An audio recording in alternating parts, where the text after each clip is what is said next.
그때 중국을 견제하는 미국의 공화당 자본, 그 미국의 공화당의 입장을 그대로 미국이 이명박이 받아들인 거잖아. 공화당 리라고. 그래서 그 이명박의 국정원과 국정원 댓글부대가 중국을 혐오하고 중국보다는 미국으로 가야 된다.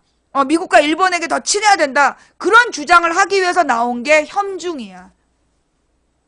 그 다음에 지금 중국에서 뭐 혐한 문화라고 얘기하는데 실제로 중국 사람들한테 물어보면 별로 신경을 안 쓴다는 거야. 이게 중요한 거야.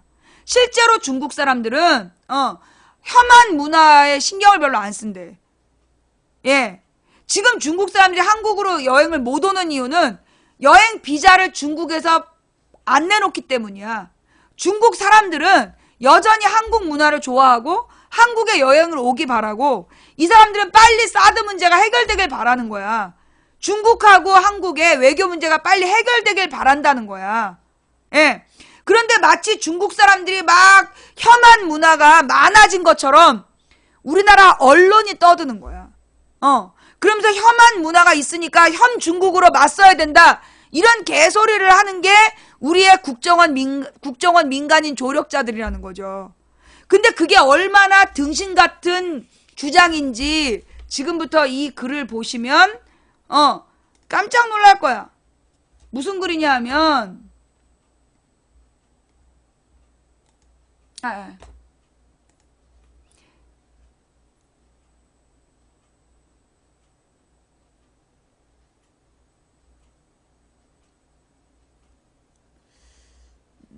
안 한다. 예. 박근혜의 실각, 한국 외교는 어디로라는 이 글인데요. 여기 이 사람의 논조를 100% 다 내가 동의하는 게 아니라 여기 아주 중요한 구절이 나와. 자, 전략적 인내는 끝났다. 이게 이제 미국에서 한 말이에요. 한미 외교장관 공동 기자회견에서 던진 미 국무장관 렉스 틸러슨의 일성이다. 전략적 인내는 끝났다. 이 전략적 인내라는 게 뭐냐면 오바마의 대북 정책이에요. 그러면 이 전략적 인내가 무슨 뜻인지는 알고 있죠? 전략적 인내라는 말이 뭐냐? 북한이 망할 때까지 계속 기다리는 게 전략적 인내야. 전략적 인내라는 말이 뭐냐면 북한이 곧 망할 거다. 그러니까 망할 때까지 계속 기다리는 거. 그게 전략적 인내야. 다른 말로 말려 죽이기죠. 그런데 여기서 전략적 인내는 끝났다라는 말을 미 국무장관이 한 거야. 그러니까 우리나라에서 막 우리 그 국내 조중동 얘네들 너무 신난 거야. 조선일보 동아일보가. 그는 사드 배치에 대한 중국의 보복도 비난했다. 그러니까 한국 내 주류 언론은 틸러슨의 발언에 환호했다. 와, 미국이 우리 편이다. 한국 편에서 중국을 비난했고 또 북한에 대해서 군사적 조치까지도 고려한다는 보도가 주를 이루었는데 요거는 우리나라 언론의 소망이야. 전략적 인내가 끝났다라고만 했지 북한을 공격하겠다라고는 안 했어요. 그런데 마치 이 말이 북한을 미국이 군사적으로 공격한다는 뜻이다. 그렇게 오해했다는 거야. 그러나 이건 한국의 자기 희망이었음이 드러나는데 채 이틀도 걸리지 않았다. 틸러슨은 다음 날 베이징에서 북한 문제에 있어 미중의 공조를 강조했다. 이거 봐. 지금 이 트럼프 정부가 북한 문제를 미국과 중국이 공조해서 풀자고 그랬다니까? 이거 되게 중요한 얘기예요. 자, 중국이 늘 외치던 상호 존중, 공동 번영이라는 말까지 했다. 북핵의 문제는 시급성이 있을 뿐 미중 관계의 핵심이 아니라고도 했다. 이거 뭔 얘기야 지금. 우리나라 조선일보 동아일보는 입에 거품 물고 미국이 중국과 맞서서 북한을 쳐줄 거라고 기대했는데 완전히 쥐젖을 빠는 소망이었던 거지. 회담 직후 왕이 중국 외교부장은 이전부터 주장해온 한반도 비핵화와 평화협정을 동시에 추진하자는 주장을 반복했다. 평화협정. 이전보다 자신감이 묻어났다. 북한의 혈맹국 중국의 저 득의 양양함은 무엇을 의미하는가? 협상으로 북핵 문제를 풀어야 한다는 미중 양국의 공감대일 수밖에 없다. 한마디로 북한을 막 공격해가지고 그냥 그 북진 통일, 이건 진짜 이 무식한, 이거 베트남 전쟁 때나 나오던 그런 의견에 아직도 그냥 썩어 문드러지고 있는 이 돌대가리 새끼들의 주장이라는 거죠. 사실 트럼프 정권에 대한 중국의 호감, 이게 우리가 몰랐던 내용이야. 이거 중요한 내용이에요. 여기부터 정신 차려. 트럼프 정권에 대한 중국의 호감, 중국이 트럼프 정권을 좋아했다는 거야. 미 대선 기간부터 있었다. 언론 보도에 달린 네티즌들의 댓글부터 심상치 않았다.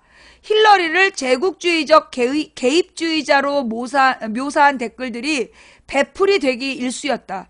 김정은과 햄버거 대화를 하고 동맹국 한국과 일본으로부터 미군을 철수시키겠다는 트럼프의 발언에도 환호했다. 그런데 한국의 이 무식한 보수, 자칭 보수라고 얘기하는 우리 무지한 이명박 박근혜 지지자들이 트럼프를 지지한 거 아니야. 미군 철수한대. 나는 몰랐잖아. 트럼프가 미군 철수하겠다는지 몰랐어. 고마운 일이야. 예, 미군을 철수시키겠다는 트럼프의 발언에도 환호했다. 오바마 정권의 대중 견제 전략인 아시아 재균형 정책을 포기한다는 뉘앙스였으니 오죽했겠는가. 몰랐죠? 예. 우리나라 이 박근혜 이명박 지지자들은 국제 정세를 못 읽어. 얘네들이 딱 어느 때냐 하면 광해군 때 서인들이야. 딱 그 꼬라지야. 광해군 때 광해군이 실용 외교를 해야 된다. 그래서 명청 교체기에 실리 외교를 해야 된다. 이기는 놈이 내 편이다. 그 얘기를 하니까 그 광해군을 기어이 쫓아냈잖아. 기어이 쫓아내면서 그 친명, 의리를 지켜야 된다. 명나라에 대한 의리를 지켜야 된다. 그러면서 친명 배금주의를 폈다가 그래갖고 결국은 인조 반정을 일으키고 인조가 저기 청나라 장군한테 대가리에 피날 때까지 사죄했던 거 아니야. 지금 우리나라 이 새누리당 이것들의 외교 노선이 딱 그 친명 배금주의야. 친미 배중 정책. 돌대가리 새끼들 진짜. 예. 어쨌든 트럼프가 미국 대통령이 되었고 그 연장선상에서 양국은 안정적인 미중 관계를 외치고 있다. 또한 트럼프 정권은 전임 정권의 전략적 인내 정책을 끝내겠다고 선언했다. 향후 미중 관계의 대북 정책은 어떻게 전개될 것인가? 자, 그러면 오바마는 왜 전략적 인내 정책을 폈느냐? 이 오바마가 사실 대통령이 되기 전에 공약으로 북한하고 대화하겠다 그랬어요. 그런데 오바마가 대통령이 되자마자 미국의 무기산업자들한테 압박을 받은 거야. 미국의 무기산업자들이 공화당 의원들을 압박해가지고 그 오바마 예산안을 중단시켜버렸어. 그래서 오바마가 돈 한 푼 없이 나라를 운영해야 되는 그런 아주 위기로 내몰리게 돼. 그래서 북한하고 대화하겠다는 얘기를 철회하게 돼, 오바마가. 그러면 이제 이 무기사업자들은 북한을 계속 고립시키고 그 공격하려는 위험성을 막 강조시키려고 그러는데, 그러니까 오바마가 전략적 인내. 안 그래도 북한은 망한다. 오바마가 할 수 있는 최선이었던 거야, 그게. 북한이 스스로 망할 때까지 기다리자. 그게 미국의 전쟁 무기산업자들이 북한을 정밀 타격하자는 주장에 대해서 전략적으로 인내하자. 그러면서 말리는 꼬라지였는데, 어쨌거나 그게 북한을 계속 궁지로 몰아넣었고, 그러니까 북한이 계속 핵실험을 하면서 미국한테 관계 개선을 요구하게 된 거야.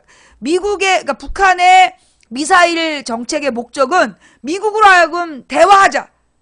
기다리지 말고 대화하자. 우리 안 망한다. 네가 생각하는 것처럼 빨리 안 망하니까 빨리 대화하자. 그게 미사일 정책이고, 그 미사일 정책을 펴고 있는 그 북한을 씨를 말려버려야 된다는 게 미국의 공화당이고, 오바마는 미국의 민주당이었기 때문에 공화당의 주장대로 북한을 공격하는 게 아니라 북한이 망할 거니까 기다리자. 그게 전략적 인내인데, 이 힐러리가 소위 미국의 무기산업자들로부터 후원을 받았다는 거잖아.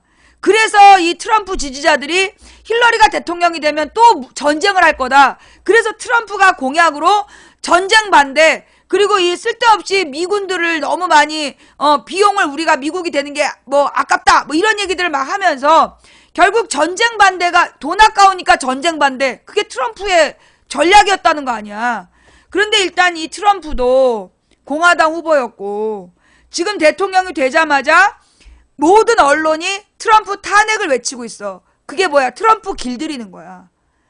그러니까 지금 트럼프는 자기 지지자들에게 공약을 하기를 돈 많이 드는 전쟁을 중단하고 차라리 그 돈을 우리 뭐 미국의 백인들 위해 쓰겠다. 이게 트럼프의 주장이었잖아. 그 트럼프를 흔들어서 길들이는 게 바로 트럼프 탄핵 운동이에요. 언론이 지금 트럼프를 길들이는 중이야. 그러니까 트럼프가 어떻게 외교적인 자세가 바뀔지 몰라. 그러니까 우리가 집중해서 감시를 잘 해야 되는 상황이야. 그런데 지금 우리나라의 소위 자칭 보수라는 미친 인간들이 성조기를 몸에 두르고 미국의 뜻과 다른 짓을 하고 있는 거야, 지금. 미국의 흐름을 못 읽고 있는 거야, 지금. 환장합니다요. 예.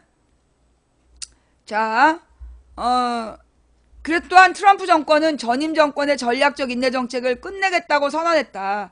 향후 미중 관계의 대북 정책은 어떻게 전개될 것인가? 자, 전략적 인내 정책이 북한의 방치 전략이었다는 점에서 그것의 종결로 남은 선택지. 자, 전략적 인내를 끝내겠다. 그러면 어떻게 할 거냐? 우리는 군사적인 조치를 기대하는 거야, 우리 정부는. 그러니까 지금 우리나라의 이 새누리당 잔당들은 군사적인 조치를 바라는 거야. 그런데 이 또 다른 선택이 뭐냐면 외교적인 협상이 남아있다는 거죠. 그러니까 전략적 인내라는 건 군사적 조치도 하지 않고 외교적인 협상도 하지 않는 거야. 그런데 전략적 인내가 끝났다는 얘기는 군사적 조치를 하거나 아니면 외교적 협상을 하겠다는 건데, 자, 그러면 트럼프는 어떤 방법으로 갈까요? 군사적인 조치는 다시 전략 자산을 동원한 대규모 한미 군사훈련, 한국 내 전술핵 재배치 및 독자 핵무장, 그리고 대북 공격으로 나뉜다. 뭐요?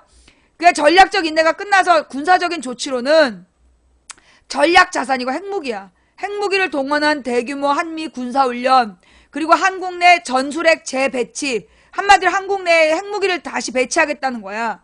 그리고 독자 핵무장, 우리나라 남한에서 이제 독자적으로 핵무장 하겠다는 게 새누리 잔당들의 주장이잖아. 그리고 대북 공격, 이런 것들이 이제 군사적 조치에 해당이 된다. 자, 독자 핵무장 끌리긴 한다. 이런 애들은 블랙이야. 너는 다음 얘기를 들을 자격이 없어. 예. 그리고 대북 공격으로 나뉜다. 한미 군사훈련이 여태 북한을 압박하는데 별다른 효과와 실용적인 이익이 없었다는 점에서 결국 한국의 핵무장과 대북 공격, 이게 군사적 조치라는 거예요. 이게 지금 이제 새누리 잔당들이 주장하는 거죠.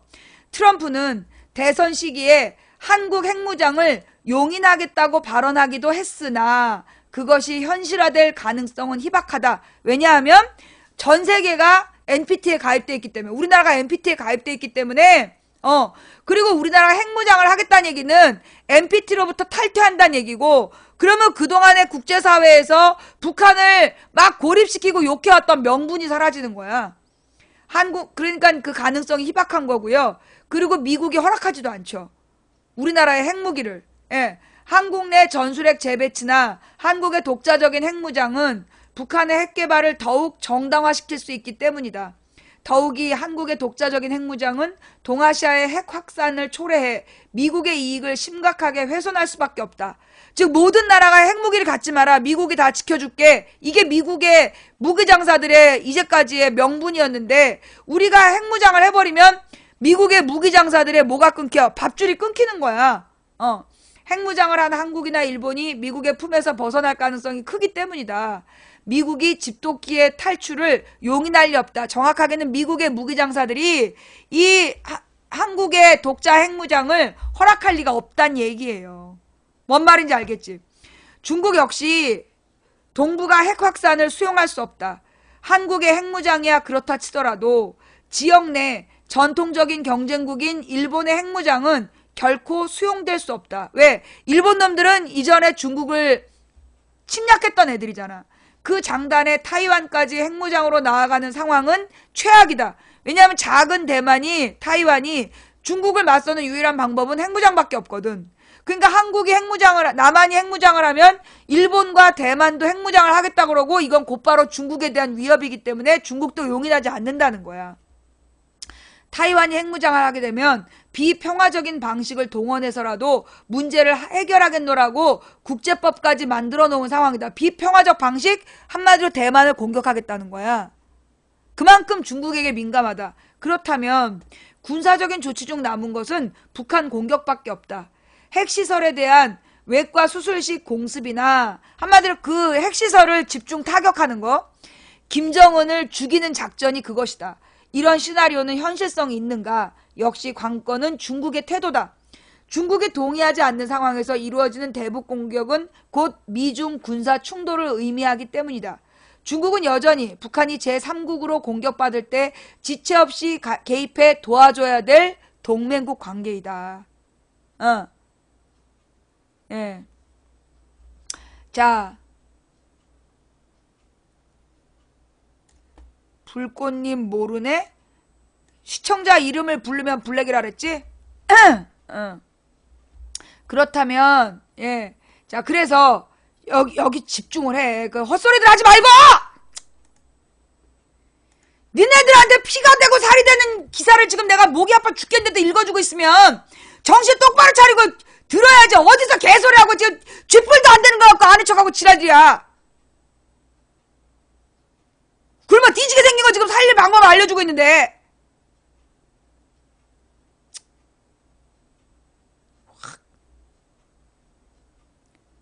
내가 뭐하러 이 짓거리를 하나 싶을 때가 있어.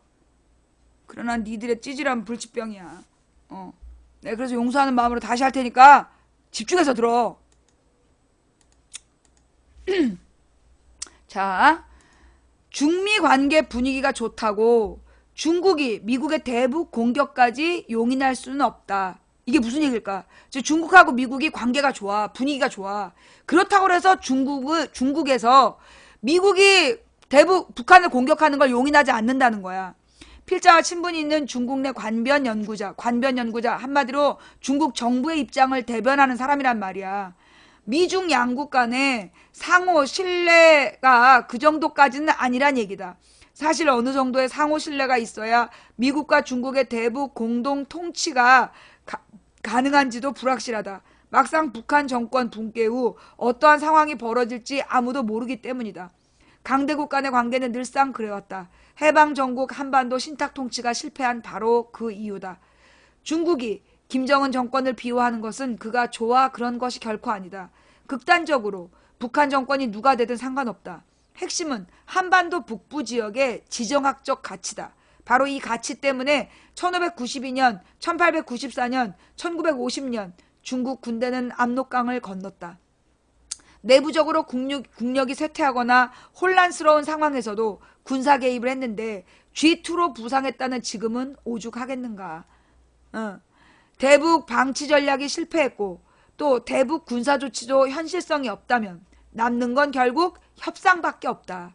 한반도 비핵화와 평화협정 논의를 동시에 진행하자는 중국의 주장은 바로 이런 상황 판단에 기인한 것이다. 뭔 말인지 알겠어?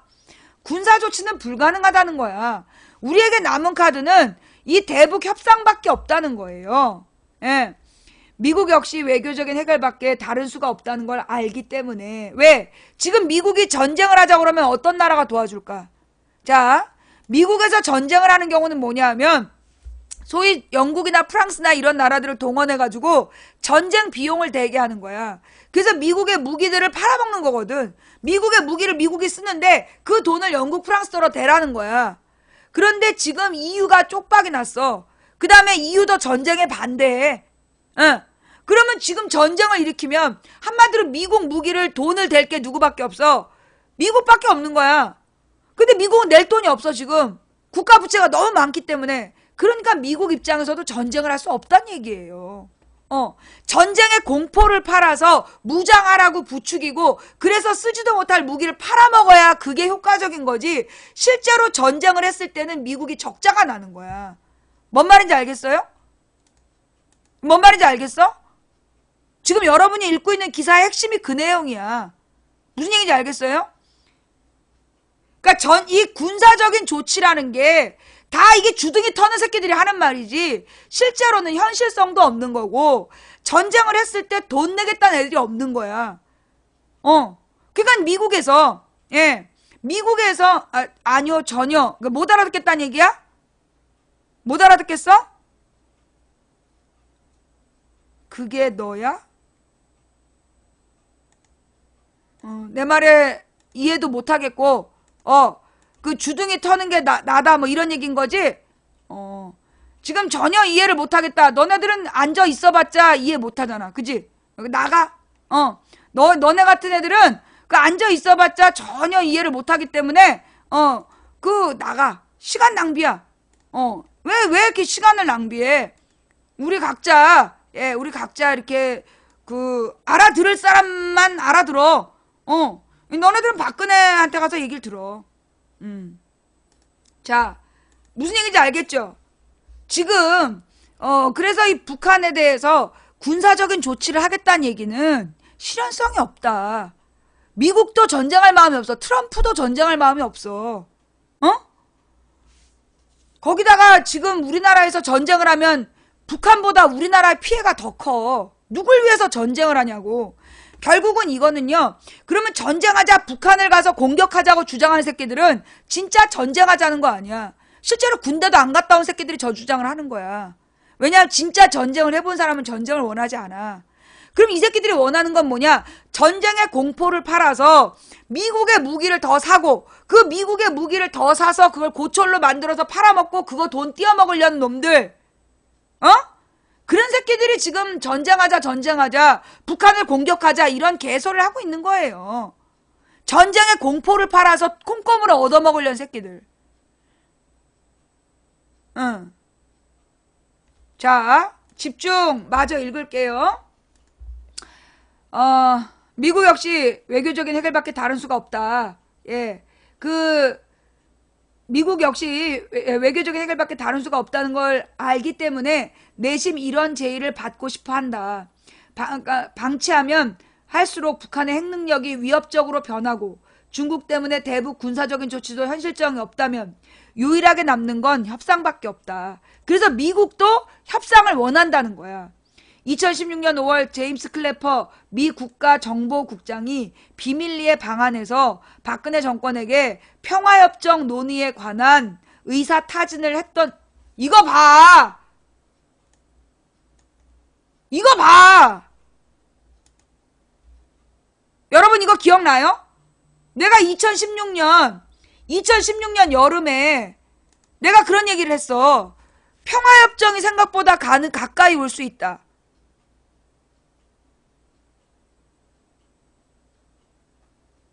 2016년 5월이면 아마 내가 11월에 기적을 얘기한 게 2016년 여름인가 언젠가였지. 그 근처야. 근데 6월 15일 내가 그 2016년 6월 15일에 11월에 그 기적이 일어날 수 있고 평화협정이 가능할지도 모른다. 그런 얘기 했었지. 그러니까 실제로 2016년 5월에 이것들이 비밀리에 와가지고 평화협정에 대해서 논의했다는 거 아니야. 점쟁이라니, 나를 무시하고 있어, 이거 우리 몰랐던 내용이야. 예. 자. 그래서 비밀리에 자 다시 올릴게요. 예, 다시 올리고 집중. 2016년 5월에 제임스 클래퍼 미 국가정보국장이 비밀리에 방한해서 박근혜 정권에게 평화적인 협정 논의에 관해서 의사타진을 했던 이유이기도 하다. 이런 연유로 미국으로서는 박근혜 정권의 실각이 꼭 싫지만은 않을 것이다. 한미 동맹이 중요하긴 하지만 그것이 강대국 간의 관계인 미중 관계를 안정적으로 유지하려는 목표보다 우선하는 것일 수 없기 때문이다. 그래서 얘가 돌아다니면서 한국은 파트너일 뿐이다. 동맹이 아니라고 얘기하는 거죠. 자, 미국과 중국은 무엇을 맞바꿀 것인가? 트럼프 정권의 목표는 애초부터 경제였다. 특히 미국 내 산업자본을 다시 부흥시키겠다는 목표에 모든 초점을 맞추었다. 이전까지 미국은 동아시아 국가들에 대해 대규모 무역 적자를 감내하는 조건으로 그들에게 대량의 미 국채를 팔아 경제를 부양해왔다. 트럼프 정권은 이런 금융 기반 신브레튼우즈 체제를 끝내고 미국의 제조업을 다시 키워서 일자리를 창출하겠다고 했다. 트럼프의 인종차별 행태와 갖은 막말에도 불구하고 저소득층 노동자들이 그에게 표를 던진 이유였다. 일자리. 따라서 트럼프 정권은 중국에게 무역 역조와 환율 문제 등에 대해서 양보를 요구할 것이 분명하다. 그 대신 여기 이게 핵심이야. 그러니까 트럼프가 중국에게 요구하는 건 무역 자기네들이 계속 미국이 적자를 보잖아. 그 다음에 이제 중국에서 달러 환율을 통제한단 말이야. 그 달러 환율을 통제하지 말라고 그런 양보를 요구할 거다. 대신 동아시아 군사 안보 문제에 대해서 중국에게 양보할 가능성이 크다. 난 이 얘기 처음 들었어요. 지금 트럼프 정부에서 중국에게 경제적인 문제를 양보받는 대신에 그 동아시아 군사 안보 문제에 대해서 중국에게 양보할 가능성이 크다는 거야. 이거 굉장히 중요한 뉴스예요. 중국이 핵심 이익이라고 늘상 주장하는 남중국해나 지역 안보 문제에 있어서 중국을 구태 자극할 이유는 없을 것이다. 사드 문제도 그 일부에 불과할 뿐이다. 중요한 건 어차피 경제다. 중국으로서도 미국에 대한 경제적 양보는 충분히 고려해 볼 만하다. 중국의 경제적인 성장이라는 것이 기본적으로 미국 주도의 세계 자본주의 체제에 편승한 결과라고 한다면 한마디로 미국의 자본주의 체제에서 중국이 이익을 먹은 거거든. 중국으로서는 당연히 그 부채를 갚아야 된다. 또 이미 한 몸으로 엮여있는 미국 경제의 쇠퇴는 중국에게 손해일 수밖에 없다. 한마디로 미국의 국채를 가장 많이 사들인 게 중국이잖아. 그러니까 미국이 망하면 중국도 손해라는 거야. 더군다나 경제 영역은 군사 안보 영역과는 달리 기본적으로 승자가 모든 걸 독식하는 제로섬 게임도 아니다. 나눠 먹을 게 있다. 따라서 미국이 동아시아에서 중국의 안보 이익을 보장해 준다면 중국은 기꺼이 경제적인 양보를 할 가능성이 크다. 자, 북한에게는 미중 관계의 밀월에 대해 두 가지 선택지가 있을 것이다. 북한은 미중 관계가 자신을 소외시키는 방향으로 전개된다면 이전과 같이 벼랑 끝 전술로 미중 양국을 갈라치게 할 가능성이 크다. 그러니까 이번에 김정남을 암살하거나 막 미사일을 쏴버리거나 이게 미국과 중국을 갈라치는 전술이었던 거야. 이게 왜 김정은이가 지금 이 시기에 왜 저렇게 쏴야 되나? 이게 지금 여기 보니까 벼랑 끝 전술로 미중 양국을 갈라치게 한다는 거야. 그랬던 거야. 몰랐죠. 반대로 협상에 대한 미중 양국의 진정성이 있다고 판단하면 보다 유화적인 행태를 보일 것이다.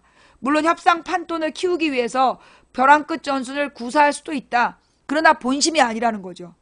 4월 미중 정상회담과 5월 한국의 신정부 수립 전 6차 핵실험이나 장거리 미사일 도발을 감행할 수도 있는데 이것의 목적은 판돈을 키우려는 거다.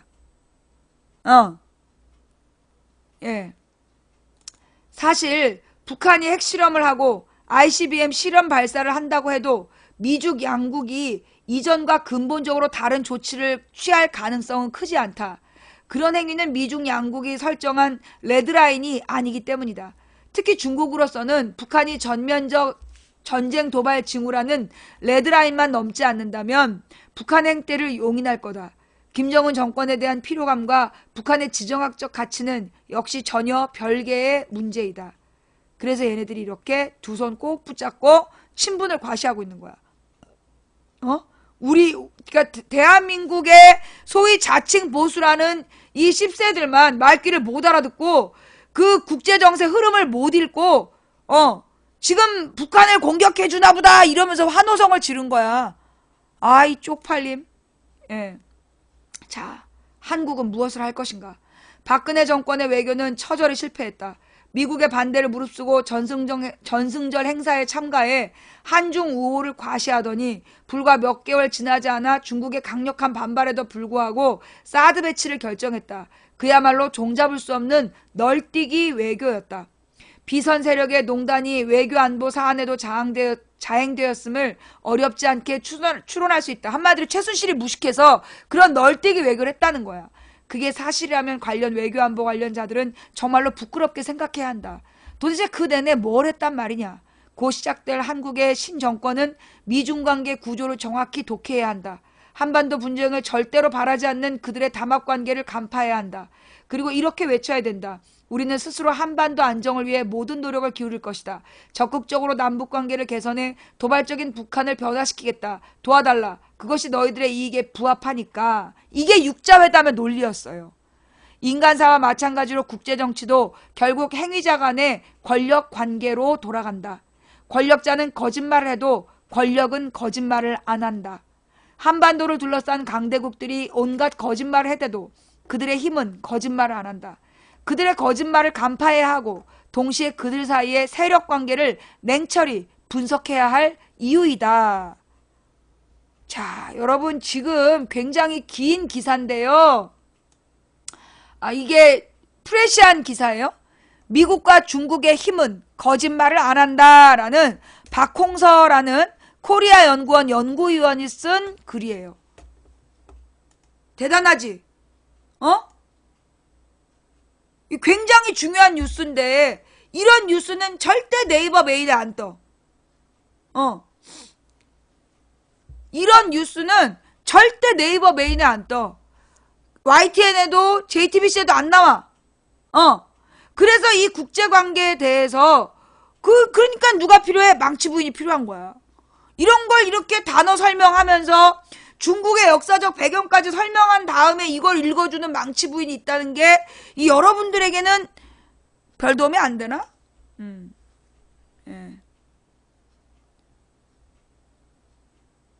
내가 아까 중국의 역사를 막 떠벌떠벌 할 때, 그 우리나라하고 연관해서 얘기를 할 때 이 아줌마가 왜 뻘소리 하나 싶었지?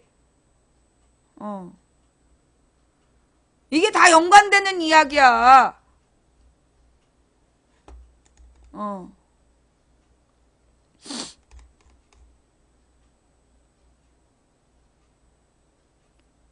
알아듣겠어요?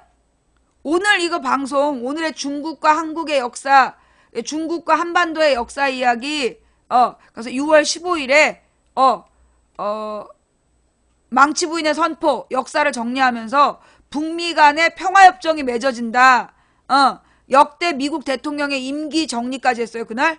예, 작년 6월 15일 방송도 다시 보시기 바랍니다. 예, 지식이 많은 건 아니야, 내가. 내가 아는 거는 요만큼인데, 요만큼 그대로 전달하는 능력이 있을 뿐이지. 예. 그리고 2016년 2월 23일에도, 2016년 2월 23일에도, 북미 평화협정, 망치 부인 정부도 몰랐던, 북미 평화협정. 요게 2015년에 북미 평화협정 논의가 있었다는 걸 내가 2월 달에 아마 다뤘을 거야. 그리고 16년 5월에 지금 미국에서 박근혜한테 갖고 평화협정에 대한 논의를 했었다는 얘기고, 내가 그걸 모르는 상태에서 6월 15일에 그 북미 간의 평화협정 얘기를 선포했던 거고,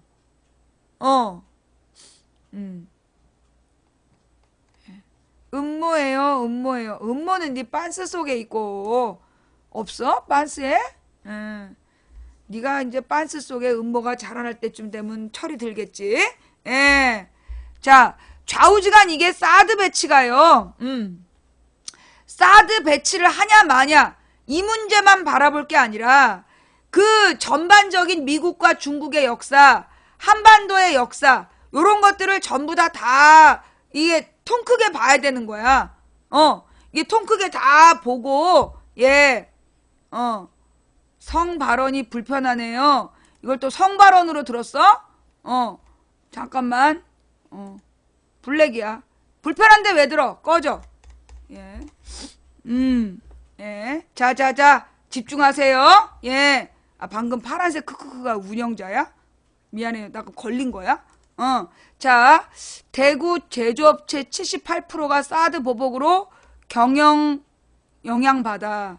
지금 이 중국의 사드 보복이 그 전국적인 문제야. 명동과 부산, 부산의 관광객, 명동, 제주도, 여기 관광도시만이 아니라 우리나라 제조업에도 영향을 미친다니까요. 예. 그래서 이게 지금 중국을 사드 배치 문제를 가지고 반중 노선을 걷는 건 이건 진짜 등신적 외교야. 등신 외교. 지금 중국의 사드 파장, 화학업계에도 영향권. 그렇죠. 아무래도 지금 화학업계하고 왜 또 연관이 되어 있냐? 우리나라 화학산업의 최종 결과물이 화장품 아니야. 근데 이 중국하고 화장품 무역이 끊겨버리면 우리나라 화학 쪽으로 투자하던 것들도 전부 다 올스톱이 되는 거지. 그래서 사실 중국은요, 어마어마한 시장인 거야, 저기가. 거기가 우리가 옛날에 생각한 중국산, 그 굉장히 저질 상품, 여러분이 몰라서 그래요. 내가 옛날부터 했던 이야기 중에 하나가 뭐가 있냐면, 이제 그 중국에 보면 그 보물이 있어, 중국의 보물. 중국의 보물 중에 뭐가 있냐면, 우리나라에도 그런 게 있대요. 우리나라에 이제 어떤 보물이 있냐면, 옥이야. 옥구슬인데, 옥구슬 겉에 용무늬가 이렇게 막 있어. 근데 그 용무늬의 안쪽에 그 옥구슬이 또 들어가 있는 거야. 그 옥구슬을 또 뚫어가지고 삼중으로. 무슨 얘기인지 알겠어? 옥구슬 안에 또 다른 옥구슬이 따로 굴러가고 그 안에 또 다른 옥구슬이 굴러가. 그 어떻게 한 거냐면 겉에 있는 옥을 뚫어가지고 안에 있는 옥을 독립시키는 거야. 그 다음에 그 안에 있는 옥을 또 뚫어가지고 그 용무늬를 넣어서 그래서 그 저 안쪽에 있는 또 그 옥구슬을 독립시킨 거야. 그래서 따로따로 굴러가는 그런 옥구슬이 우리나라에 있는데 중국에는 그게 7겹인가? 21겹인가? 그런 게 중국의 보물이라는 거야. 그게 무슨 얘기냐면 중국의 기술이 그렇게 무서운 거예요. 중국의 기술이 그렇게 무섭고요. 지금 우리나라에 들어와 있는 외제차가 다 중국에서 만든 거야. 우리나라가 사는 지금 벤츠니 BMW니 다 중국에서 만들어요. 그런데 멀쩡하잖아. 그러니까 이제 이 중국의 기술, 샤오미 봐봐. 샤오미 배터리. 그 몇 년이 가도 기능이 그대로 유지되고, 무엇보다 저렴하고, 싼데 성능이 죽여주잖아. 그래서 지금 중국의 스마트폰 시장이 왜 애플이 지금 위기냐? 중국 사람들이 옛날에는 다 너도 나도 애플을 산 거야. 그런데 지금 중국에서 나오는 중국 스마트폰들이 너무 좋다는 거야. 무엇보다 싸대는 거야.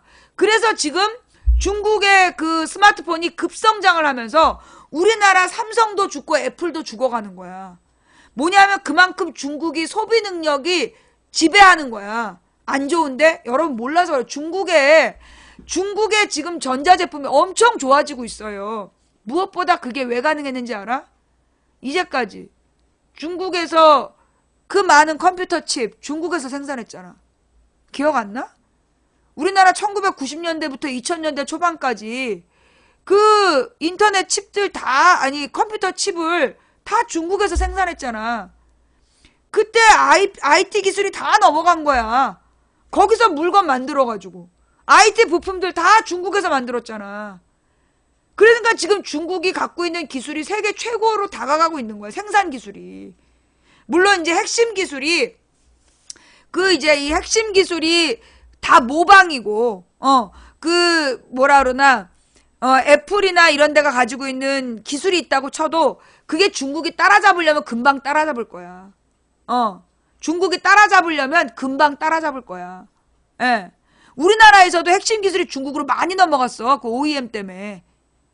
우리만 그랬겠어? 일본, 중국, 미국 다 중국이 세계 공장으로 자기네들이 기술을 다 받아들인 거야. 그리고 이제 그 기술로 물건을 만들어서 전 세계에 팔고 있다니까? 그 전 세계에 팔면서 돈을 버는 게 1억 5천이라니까? 걔네들이 전 세계에 또 돈을 쓴다니까? 그래서 지금 중국이 전 세계를 먹여 살릴 수 있는 또 전 세계도 중국이랑 같이 먹고 사는 그런 상황이 된 거야. 뭐가 힘이야? 인구가 힘이야. 인구가 힘. 이게 미국은 여러분이 가보시면 알겠지만 미국은 국토가 균형 발전이 안 돼 있어요. 미국은 5대5 연안에 있는 보스턴이라든가 이런 옛날 도시들이 있어. 디트로이트, 보스턴 같은 옛날 도시들이 있고 시카고라든가 그리고 나서 이제 이 동쪽 끝에 뉴욕, 그 다음에 뉴욕 밑에 필라델피아, 필라델피아 밑에 워싱턴, 워싱턴 밑에 고 마이애미, 고 이제 플로리다 반도가 있잖아.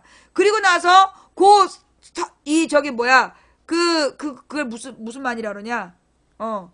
그 남미하고 중앙아메리카 사이에 있는 중앙아메리카랑 남미로 둘러싸인 그 바다를 따라서, 그 서부, 그러니까 그 텍사스 유전지대, 거기에 뭐가 있냐면, 그 텍사스에 있는 항공우주산업단지가 있어. 멕시코만.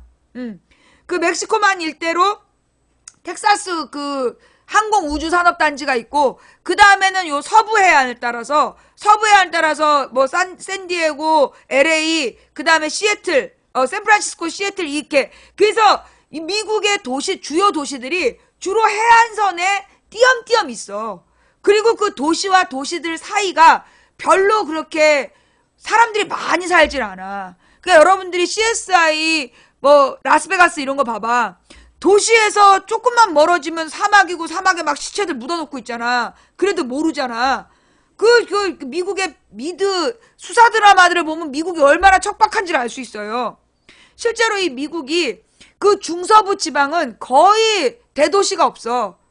거의 대도시가 없고, 소위 유명한 대도시는 5대5 연안, 그 다음에 동부, 그 다음에 남부, 그 다음에 서부 해안에 조금 있고, 가운데는 텅텅 비어 있는 거야. 그래가지고 미국의 저소득층도 많고, 정말 가난하고, 못 배우고, 이상한 동네가 많은 거야. 그래서 미국이요, 그 중서부 지방에 사람들 얼마 안 사는 시골 마을 가면 그렇게 우상숭배도 심하고, 이상한 사이비 종교들이 지배하고, 그러는 거야. 그러니까 이제 이 미국이 그렇게 전국이 골고루 발전되지 않았기 때문에 그건 어떤 문제가 있냐? SOC 투자를 못해. 그러니까 SOC 투자를 못하고 그러다 보니까 발전이 안 되는 거야. 그래서 미국의 발전에 한계가 있는 거예요. 근데 중국은 어떠냐면 인구가 너무 많아. 인구가 너무 많은 데다가 인구 100만 명이 넘는 도시가 중국의 동부 해안에 쫙 모여 있는 거야. 그래서 우리나라 이 인천공항으로부터 1시간 거리에 인구 100만의 도시가 40개인가 돼. 근데 여러분, 미국에서는요, 인구 100만이라면 뭐라고 부르는 줄 알아? 메갈로폴리탄인가 그렇게 불러. 메트로폴리탄보다도 더 많은 메가로폴리탄 이렇게 부른다고. 인구 100만이면. 근데 이 중국은 그냥 조그만데 100만 명이 싹 모여 사는 거야. 그러니까 이 중국은 협소한 지역에 사람이 많이 모여 살기 때문에 시장 형성이 잘 돼 있는 거야. 그러니까 경제 발전의 가능성이 더 많은 거죠. 예. 서울에 1000만, 베이징도 1000만 가까이 돼요. 예. 베이징, 그 다음에 서울, 뭐 도쿄 이런 데가 1000만 도시들이잖아. 근데 지금 100만 이상의 도시가 40개. 그 중에 이제 서울을 포함한, 베이징도 1000만 돼요. 예. 그리고 이 중국의 100만 도시들이 모여 있어. 100만 이상이라는 게 100만 명 산다는 얘기가 아니야. 중국의 100만 도시가, 100만 명 산다는 얘기가 아니야. 100만 명 이상의 도시가 40개다, 이런 얘기지. 한마디로 그래서, 예, 이 중국의 이 경제적인 발전 가능성이라는 게 그게 어마어마한 거야. 그러니까 지금 반중, 협중, 이건 등신 덩다리들이 하는 거야. 예. 이게 등신 덩다리들이 반중 노선을 걷는 거지. 그러면 우리만 지금 왕따 되는 거야. 이게 완전히 그 인조반정 세력이랑 똑같은 것들이야, 지금. 반중을 외치는 것들은 지금 인조반정 세력하고 똑같은 것들이야. 나라를 망치는 주범이지. 그래서 우리가 이 사드 배치는요, 이게 성주 김천의 문제가 아니야. 사드 반대 운동은 성주 김천의 문제가 아니라 대한민국 경제의 문제이고 대한민국 외교의 문제이고 그것도 미래 경제 외교의 문제이기 때문에 사드 배치를 무조건 막아야 되는 거야. 뭔 말인지 알겠어요? 자, 그 제목을 간단하게 언급하고 갈게요. 여러분, 제가 우리 방송의 원칙이 뭐예요? 속보 금지죠. 어제도 누가 속보를 막 갖고 왔어. 유해가 발굴됐다고. 유해가 발견됐다고. 세월호에서 유해가 발견됐다고 속보를 어저께 한 20명, 30명 올려갖고 내가 블랙을 다 걸었잖아. 그 속보 가짜였어. 유해가 아니라 돼지뼈였다니까? 근데 이게 이상해요. 그 돼지뼈가 발견된 게 아침 11시래. 그런데 오후 4시까지 비밀로 붙이다가 오후 4시에 갑자기 속보를 내고 4시 반에 입장 발표한 거야. 아무것도 확인되지 않았는데 입장 발표를 한 거야. 내가 볼 때는 어제 우리 방송 방해하려고 그런 것 같아. 지금 문제는 뭐냐면 여러분 이게 돼지 다리 쪽 부분이래. 다른 말로 족발이야. 돼지 족발 많이 먹어봤지? 돼지 족발하고 사람 뼈하고 구분이 안 되냐고. 생긴 게 다른데. 그것도 이게 현장 인부들이 발견한 거야. 그런데 그걸 유해로 보인다라고 발표? 뭔가 웃긴다는 거지. 어제 4시에 그걸 발표한다는 게 말이 안 되는 거야.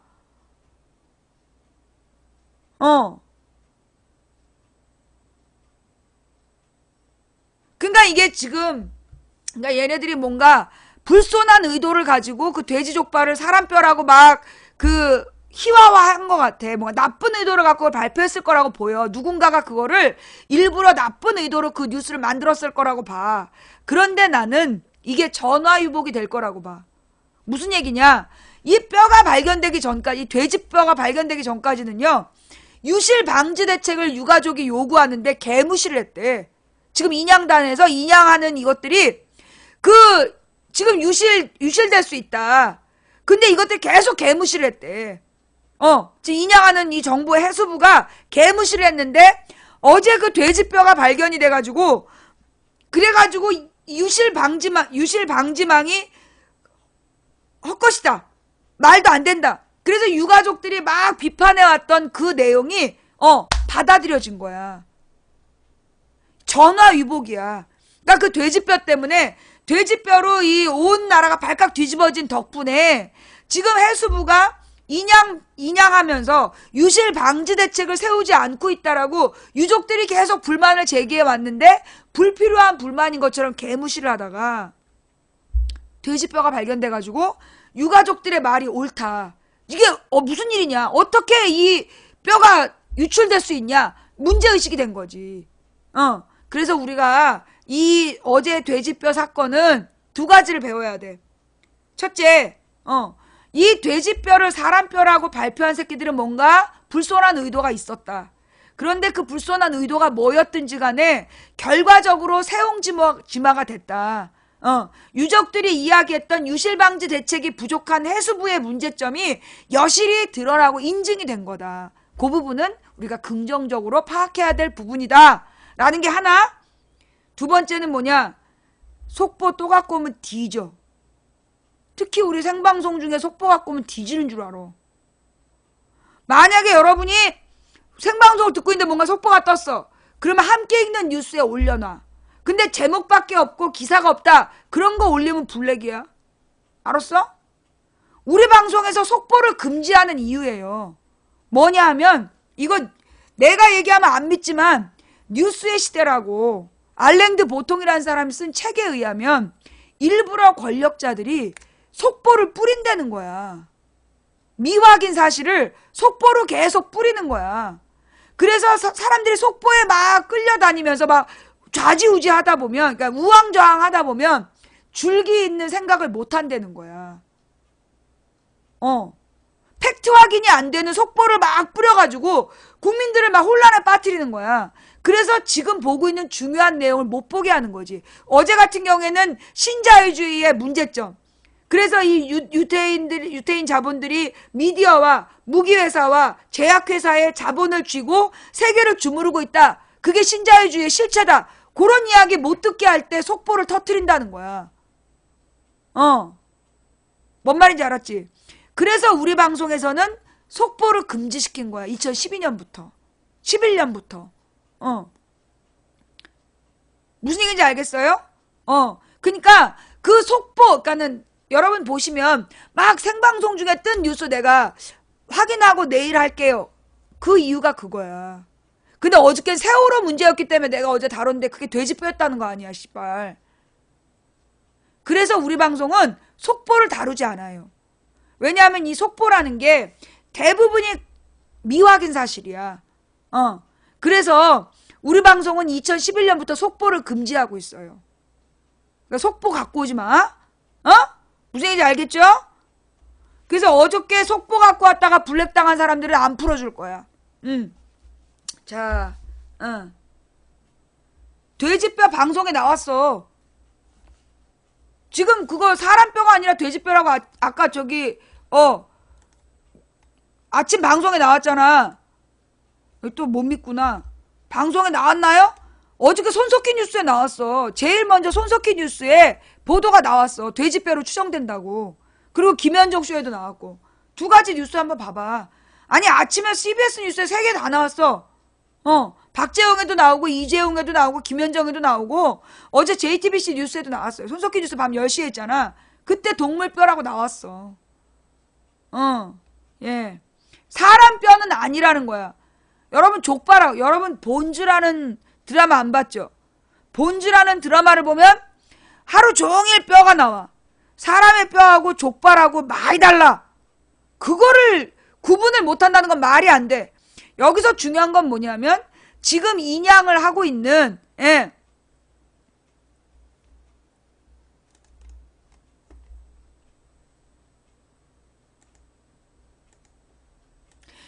지금 인양을 하고 있는 애들이 그만큼 전문성 없이 인양을 하고 있다는 거야.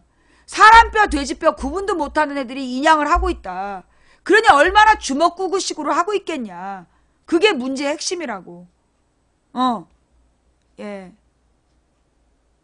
이 족발은 되게 두꺼워요. 예, 굉장히 두껍고 짧아. 그리고 마디가 그러니까 뭐라 하나 길이가 짧고 그 다음에 마디가 굵어. 사람뼈하고 달라. 이 정강이뼈나 종아리뼈는 굉장히 길어요. 그 다음에 팔목뼈는 얇고. 그러니까 이게 사람뼈하고 돼지뼈는 생긴 게 달라. 내가 일반인이 봐도 그건 다른 뼈인데 억지로 일을 하다 보니까 그런 일이 발생하는 거죠. 좌우지간 지금 해수부가 잘리지 않으려고 무리하게 진행하다가 사고가 터진 거다. 그 다음에요. 그 다음에 사망한 조타수의 편지 말이야. 사망한 조타수의 편지. 그게 한 2-3일 전에 갑자기 나왔어요. 지난주 말쯤에 나왔어. 근데 내가 무슨 얘기를 했냐면 세월호의 침몰 원인으로 조타기 고장 얘기를 했어. 찾아봐봐. 내가 그 세월호 침몰 원인으로 조타기 고장을 얘기한 날 저녁 때 그 뉴스가 나왔어. 그죠? 내가 그 세월호가 조타기가 고장난 상태에서 출항했다. 그 얘기를 막 방송으로 떠든 날 저녁 때 그 조타수의 편지가 이제 뉴스로 나왔어요. 그래서 그 편지가 누구냐 하면 어떤 목사님이 계속 세월호 재판에 매일 갔대. 그분이 세월호 승무원들한테 편지를 다 보냈고 그 중에 2사람이 보낸 답장 중에 한 내용이라는 거야. 그런데 그 편지의 당사자가 작년에 암으로 죽었다는 거야. 그죠? 예. 그런데 그 편지가 왜 이제서 나왔을까? 그리고 그 편지에는 조타기 고장 얘기가 없어. 그러면서 벽이 천막이었다. 그래서 침수가 됐을 거다. 라고 얘기를 하고 있어. 나는 그 조타수의 양심 고백 편지가 왠지 조금 시점상 이상하다. 뭐 이게 조작이다 이런 얘기가 아니라 시점상 이상하다. 그리고 이 폐암 말기로 죽기 직전에 쓴 편지치고 필체가 너무나 힘이 넘치더라. 예. 그죠? 이 폐암 말기로 이 사람이 죽기 전에 쓴 편지라는데 맞죠? 근데 그 필체가 너무 정돈되어 있어. 폐암 말기에 죽기 직전이면요, 거의 사람들이 그 우리 아버님 폐암 말기로 돌아가셨어. 앉아있기도 힘들어요. 그 죽기 직전에 그렇게 그 글씨의 필체가 너무 또박또박 썼어.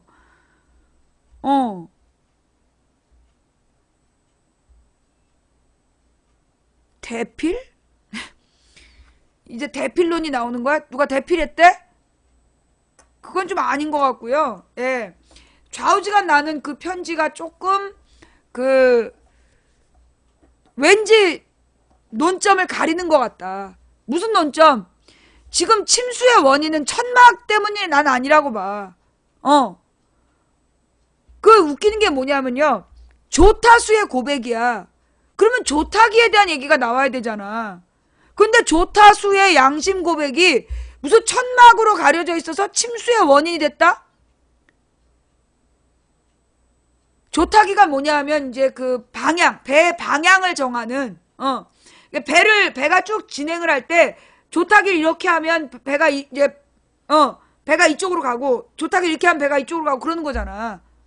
조타기가 뭐냐, 방향키야. 방향을 정하는 키인데, 조타수는 그 방향키를 조정하는 사람이라고. 그러면 그 사람의 양심 고백은 조타기와 관한 부분이 나와야 돼. 근데 그 편지에는 조타기의 고장 내용이 나와 있질 않고 무슨 천막 얘기가 나와 있다는 거 아니야. 그 내가 볼 때는 이 그 조타수의 편지에 조타기 얘기가 안 나오면 나는 그건 믿을 만한 내용은 아닌 것 같다. 예. 라고 보여지고요. 이게 중요한 내용인가 봐. 너무너무 힘드노 막 이러면서 요원들이 와서 지랄하는 걸로 봐서 중요한 얘기인가 봐. 조타수하고 천막 얘기하고는 관계가 없는 거야. 예. 이게 핵심인가 봐. 그러니까 와가지고 지랄 연명이겠지? 그지? 조타수는 조타기의 고장 부분을 양심선언했어야 돼. 근데 그 편지에 조타기의 고장 부분이 중요한 게 아니라 무슨 천막으로 가운데가 구성되어 있어서 거기가 침수의 원인일 거다. 뭔가 좀 양심 고백 같지가 않더라. 그리고 나는 이게 좀 논점을 흐리는 용도로 활용되고 있는 거 아니냐? 조타기가 고장 났냐 안 고장 났냐 이게 중심이다.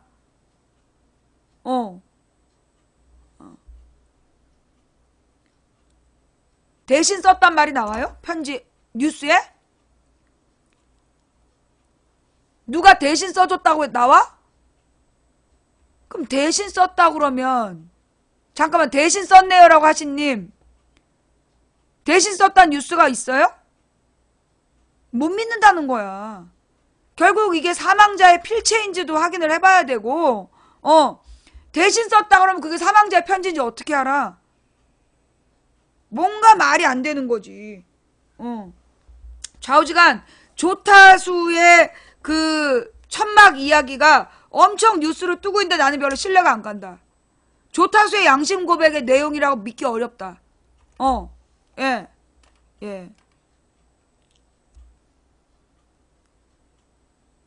자, 그러니까 지금 우리가 밝혀내야 될 진실, 여전히 아무것도 밝혀진 게 없고 여전히 시신이 수습되지 않고 있고, 예, 그런 거죠.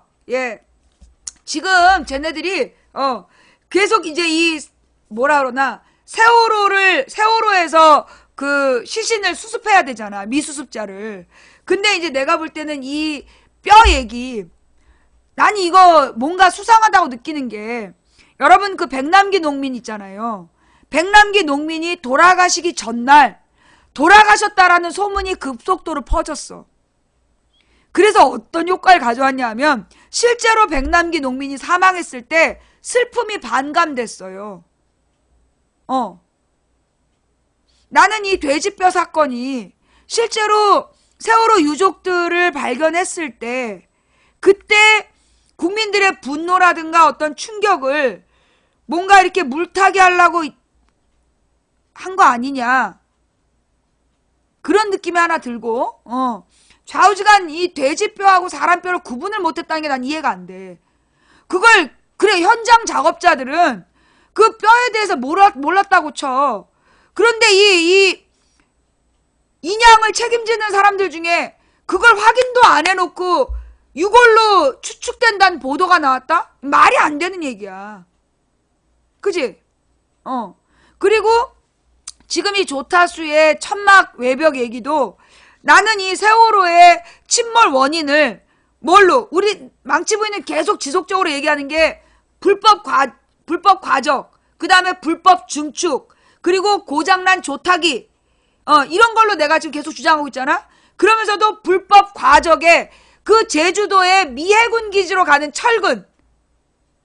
아니, 조타수의 천막 얘기는 나오는데 왜 미해군 기지로 가는 철근 얘기는 보도가 없냐고. 이상하지 않아요?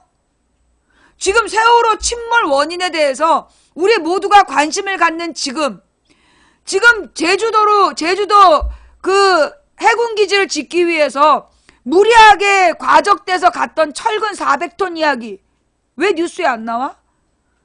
그리고 조타수의 양심 고백이란 이름으로 천막 외벽? 그게 침몰의 원인? 그걸 지금 믿으라는 거지? 안 믿으면 나 또 북한 사람 되나?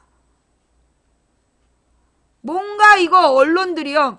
그 다음에 지금 굉장히 심각하게 박근혜의 구속 여부가 박근혜 구속영장에 대한 얘기가 중심이 돼야 되는데 잘 모르는 연예인 결혼 얘기가 날짜도 장소도 정해지지 않은 연예인 결혼 얘기가 오늘 막 난리가 났어.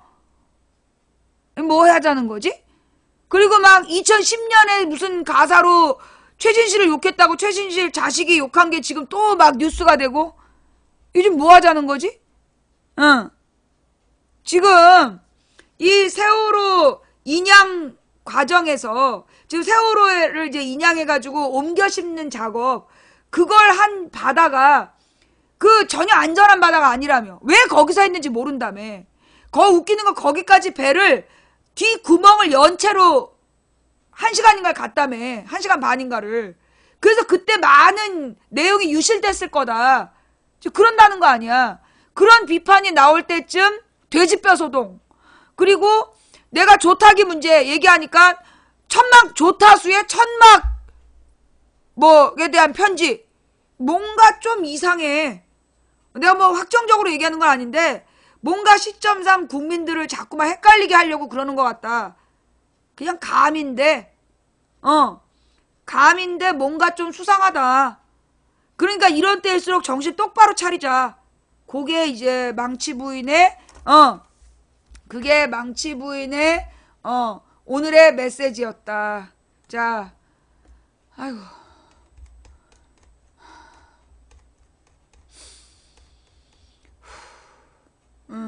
자, 어떠세요? 오늘 망치 부인 방송 볼만 하셨나요? 예.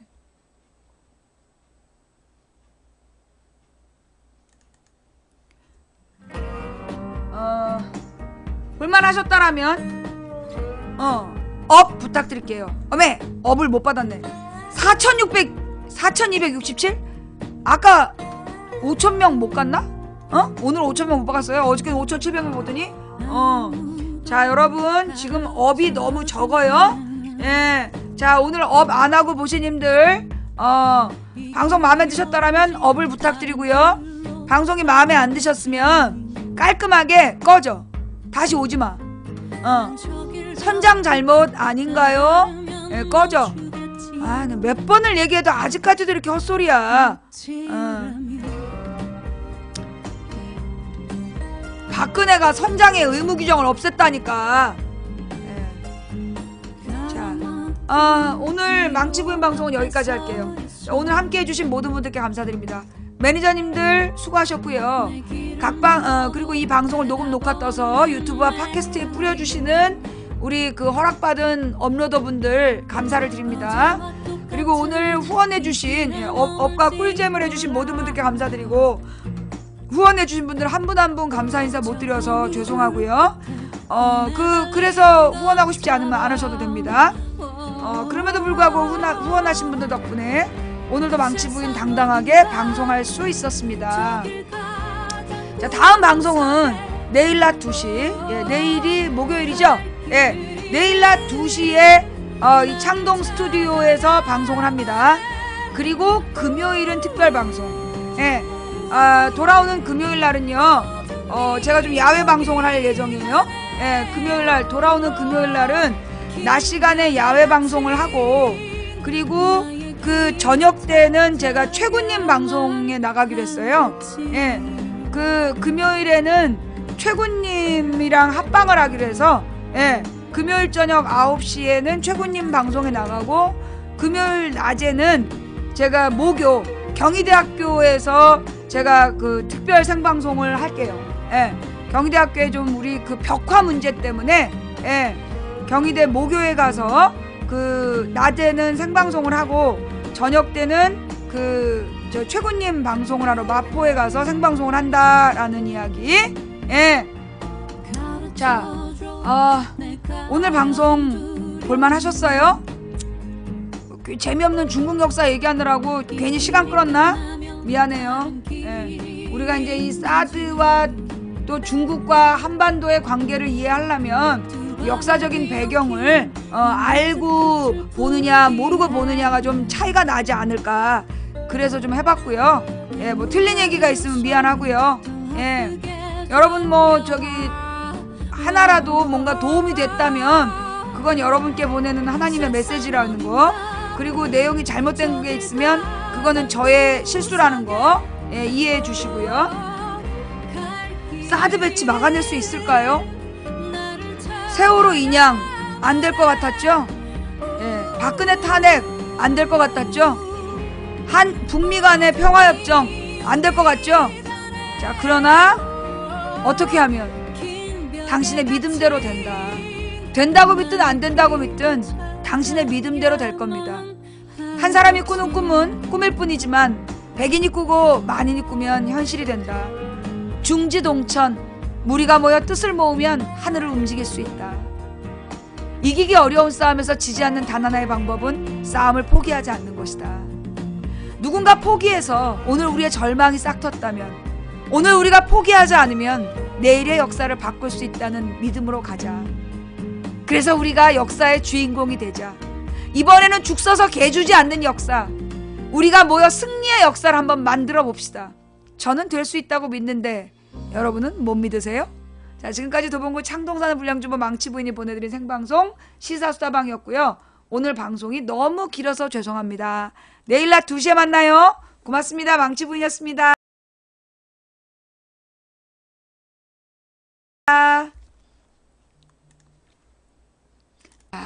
이제 재방송 보실게요. 예.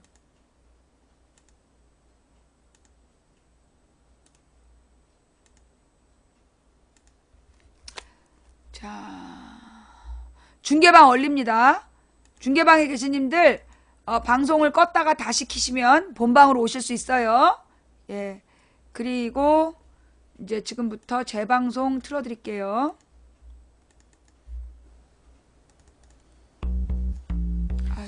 또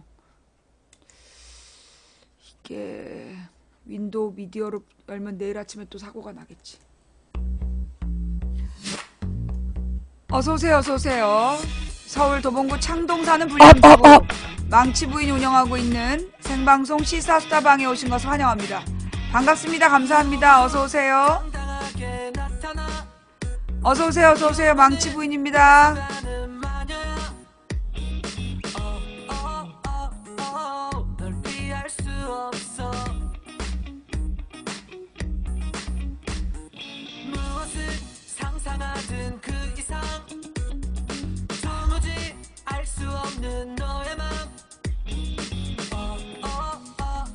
어서오세요, 어서오세요. 어제 제가 또 짬뽕 먹었어요? 근데 또 짬뽕 먹는 먹방 유튜브가 있었나 보지? 요즘에 그런 거 못 먹어. 요즘 중국 음식을 한 달에 한 번 먹어 많이 먹는 거야. 입에서 좋은데 먹고 나면 감당이 안 돼.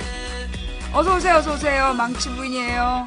오늘 질문 있습니다가 별로 많이 안 들어왔어요. 응. 아, 경남에 비가 와요? 아니, 경남에 비가 오는데 내 허리는 왜 아플까?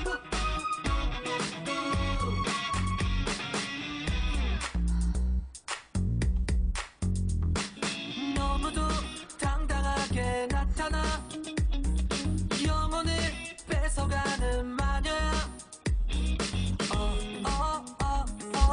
널 피할 수 아, 없어. 어제 먹은 공진단으로 아직까지 버티고 있어요.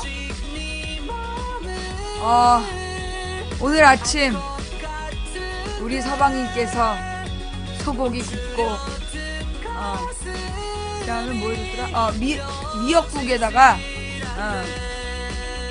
창란젓 그리고 콩나물 잡채 김치 그렇게 해서 아침을 주고 나가셨어요.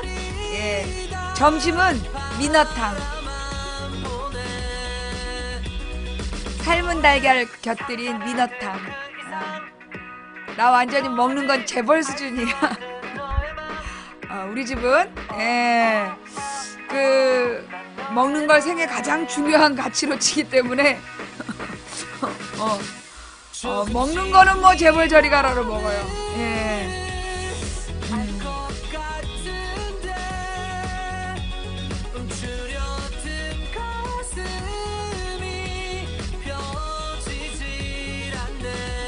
그 콩나물 잡채는 고창 여성농민회에서 보내준 거라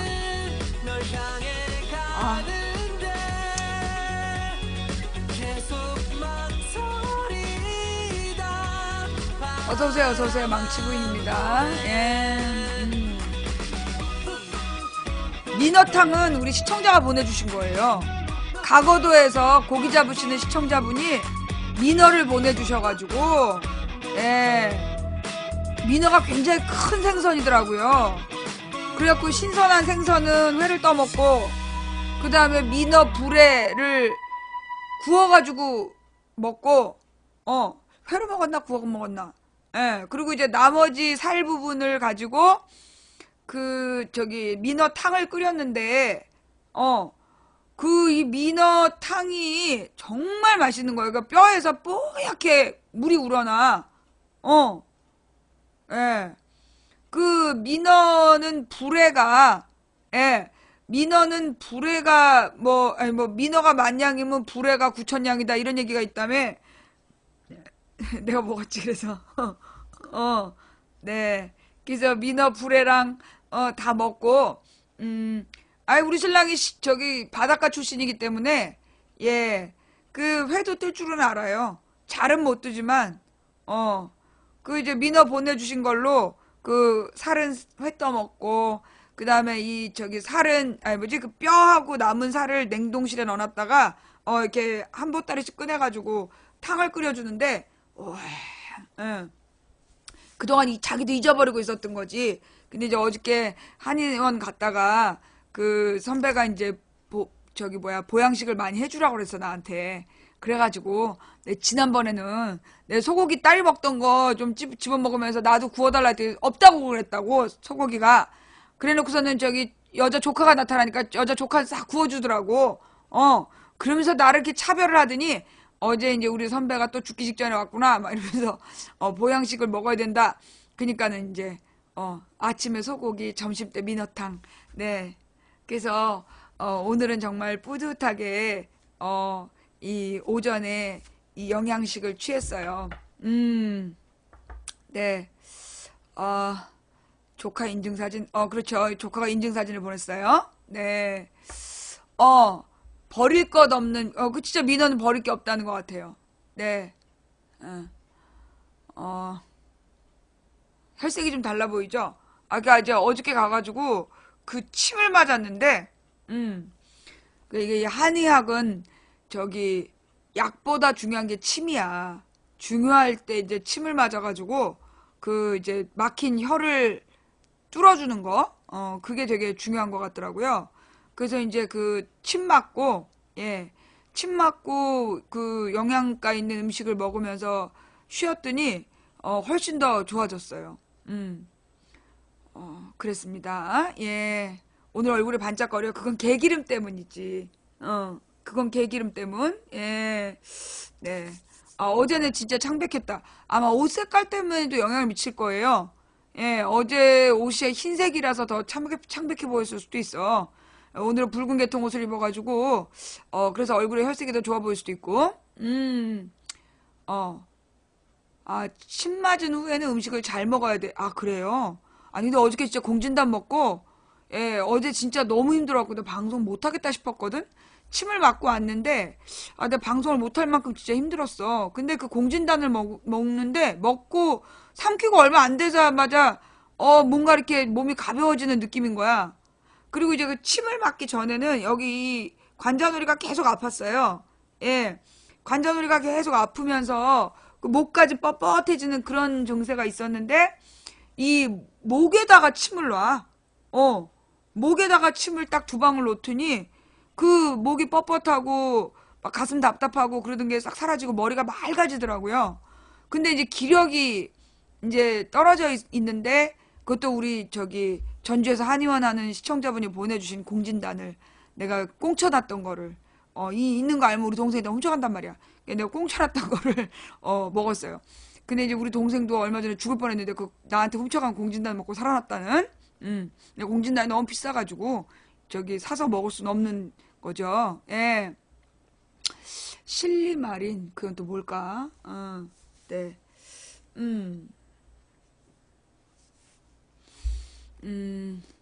공진단에 또 가짜가 많아요? 그래요. 뭐, 또, 우리 또 한의원 하시는 우리 시청자님들 마음 상하니까 또 그렇게 대놓고 얘기하지 마시고요. 예, 좋은 걸 보내주셨을 거예요. 간영양제? 예, 저 그것도 먹어봤어요. 예, 그거 먹어봤어요. 자, 근데 중요한 거는 건강식품보다 중요한 건 그 사람이 사람만큼만 일해야 된다는 거지. 사람이 소나 코끼리처럼 일하면 안 돼요. 예. 제가 깨달은 건강의 지혜는, 그 사람은 사람만큼만 일해야 된다. 막 그 일하고 싶다고, 막 그 소나 말, 코끼리처럼 일하면 안 돼요. 예. 그래서 이제 우리 하나님께서 사람이 하루에 일하는 건 8시간만 일을 해라.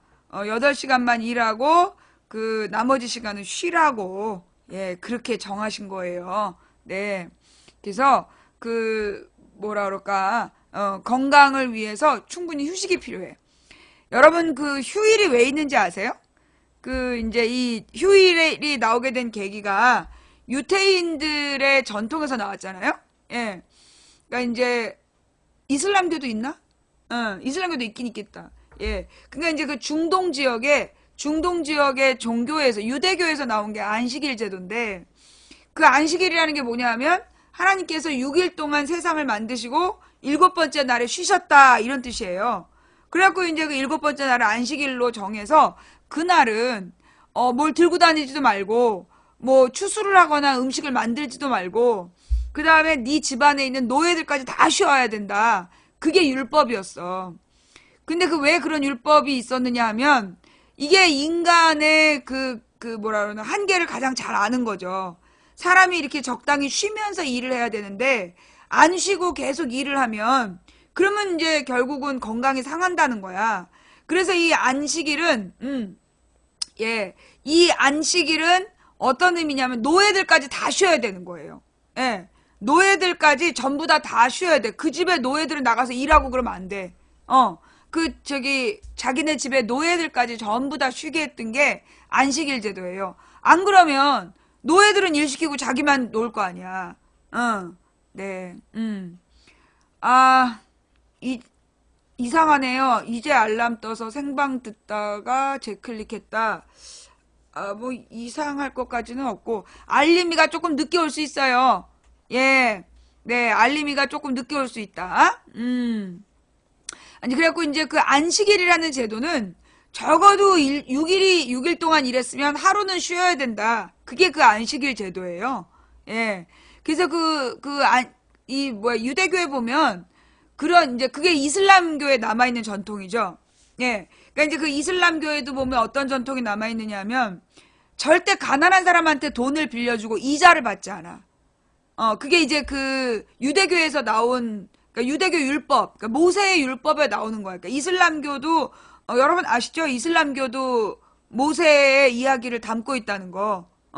구약은 공통이에요. 그래가지고 이제 거기 보면 이슬람교에서도 가난한 사람들, 특히 과부나 고아를 위해서, 그 기금을 마련해 놓고 그 기금을 과부에게 빌려준다면 이자를 받지 않아. 예. 그게 이 이슬람의 전통이라 그러더라고요.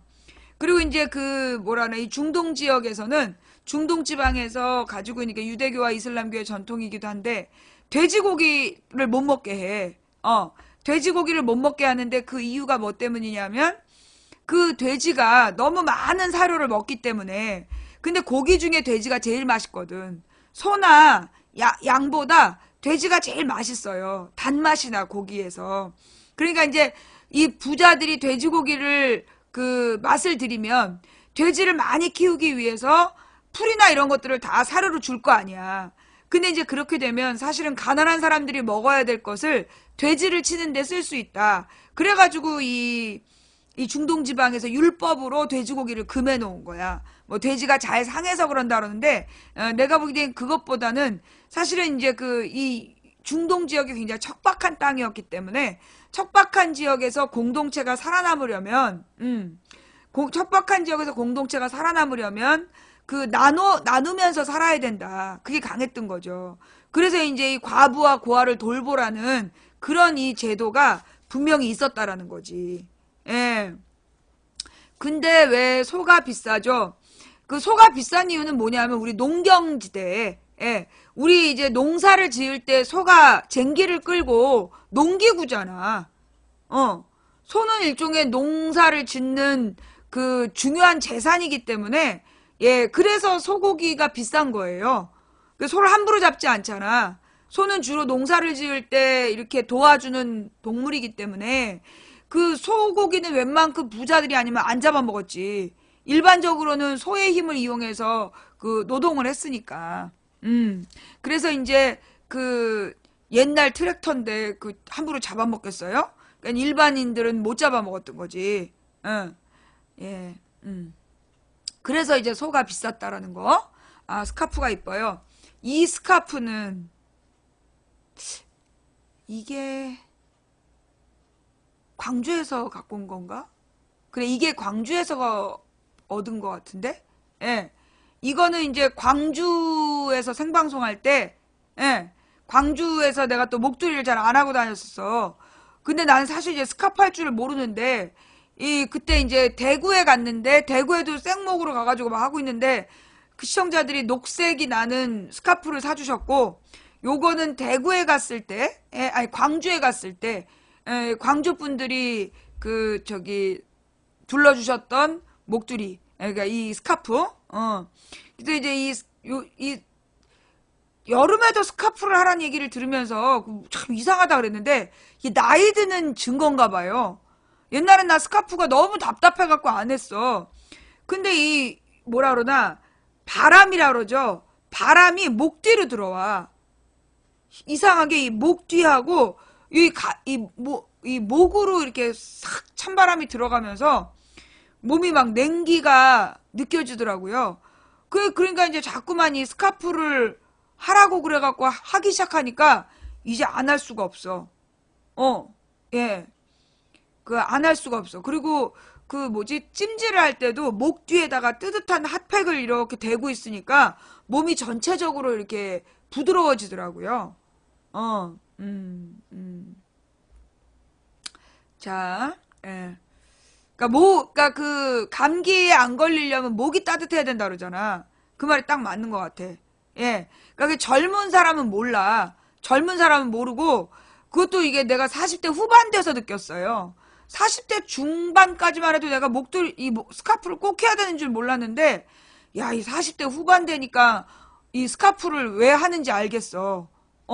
이 어른들이 이 스카프를 자꾸 하고 다니는 이유가 그런 거였구나. 감기 방어선이 목이다. 그렇죠. 근데 일단 그 감기를 비롯해서 만병의 근원이 뭐냐면 휴식이 부족할 때 그 병이 와. 감기도요. 잘 쉬는 사람은 감기 잘 안 걸려요. 예. 규칙적인 생활하는 사람은 감기가 잘 안 걸리고 막 이렇게 과로하는 사람들이 감기가 잘 걸려. 잠을 이제 충분히 자지 않고 음식을 영양가 있게 골고루 안 먹는 사람들이 주로 감기에 걸리지. 예. 그다음에 이제 이 세 가지야. 과로하는 거, 그다음에 이제 이 음식을 골고루 안 먹는 거, 그다음에 정신적으로 스트레스 받는 거. 이런 사람들이 감기의 쥐약이야. 이런 사람들이 이제 감기에 걸리면 독감되고 독감이 이제 심해지면서 죽어버리는 거지.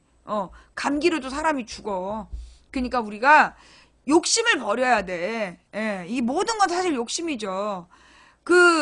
왜 우리 저기 젊어서 막 고생하는 사람들이 그러잖아. 자기 늙어서 편하게 살려고 그런다고. 늙어서 편하게 살겠다고 막 젊어서 일을 열심히 해요. 근데 사실 그 젊어서 일을 열심히 한다 그래서 그 돈이 늙어서까지 유지가 되냐? 대부분이 중간에 날려. 여러분 주변에 뭐 젊어서 열심히 일해서 번 돈 갖고 있는 노인들 봤어요? 대부분이 열심히 일해서 번 돈을 쓸데없는데 욕심 사납게 투자했다가, 사실 욕심 사납다기보단 너무 순진해가지고 투자하라는 말에 그냥 속아 넘어가가지고 투자했다가 대부분 이제 난리잖아요. 예. 그리고 근근히 입에 풀칠하는데, 사실 그래갖고 젊어서 이제 어저께 어저께인가 그저께 채팅을 하는데, 내가 이제 일요일날 인생 상담을 하면서 못 사는 형제들, 그러니까 형제들 간에 돈 문제가 생겼을 때 어떻게 해결하는가 이런 얘기 하다가, 내가 이제 이 형제들이 좀 더 있는 쪽이 덜 가진 쪽에게 무조건 줘야 된다. 그런 얘기를 했단 말이에요. 그러니까 이제 월요일날 채팅하는 시청자들이, 자기 형제들이 자기네들이 실컷 놀고 먹고, 그 돈도 없으면서 막 펑펑 낭비한 다음에 자기는 안 먹고 안 쓰고 모은 돈인데 그 돈을 달라고 그런다. 그러면서 이제 막 욕을 하고 있더라고. 근데 내가 그랬지. 그러니까 왜 안 먹고 안 쓰냐고. 왜 뭐하러 안 먹고 안 써. 예. 그는 나는 돈 생기면 제일 먼저 먹잖아. 먹는 거는 이제 황제 저리 가라로 먹어. 우리 동생이, 언니는 먹는 것만 아껴 써도 집이 매체다고. 예. 근데 나는 사실 그래요.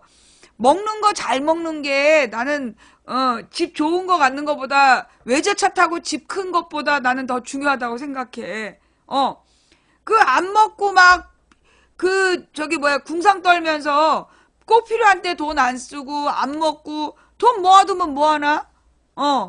그게 결국은 이 물질에 대한 집착이에요. 근데 이제 그렇게 물질에 대한 집착이 있는 이유가 뭐 때문이냐면, 그것도 미래에 대한 두려움 때문이야. 미래가 제대로 안 좋을 것이다. 예. 미래가 불확실하다. 그래서 미래가 불확실하기 때문에 막 집착을 하는 거야. 뭔가 대비책을 마련해 놔야 된다고. 근데 사실 그렇게 대비책을 완벽하게 마련해 놨다고 쳐. 막 미국에 가면 아주 웃긴 데 있잖아. 무슨 도시를 따로 만들어 갖고 큰 건물 안에서 산소도 막 생산이 되고 너무 완벽하게 만들어 놓은 피난처가 있는 거야. 근데 그 사람 죽었다는 것 같은데? 예. 그러니까 완벽한 피난처를 만들면 뭐 하냐고. 하루아침에 심장마비 걸리면 죽는 건데. 그러니까 이 사람들이 말이에요.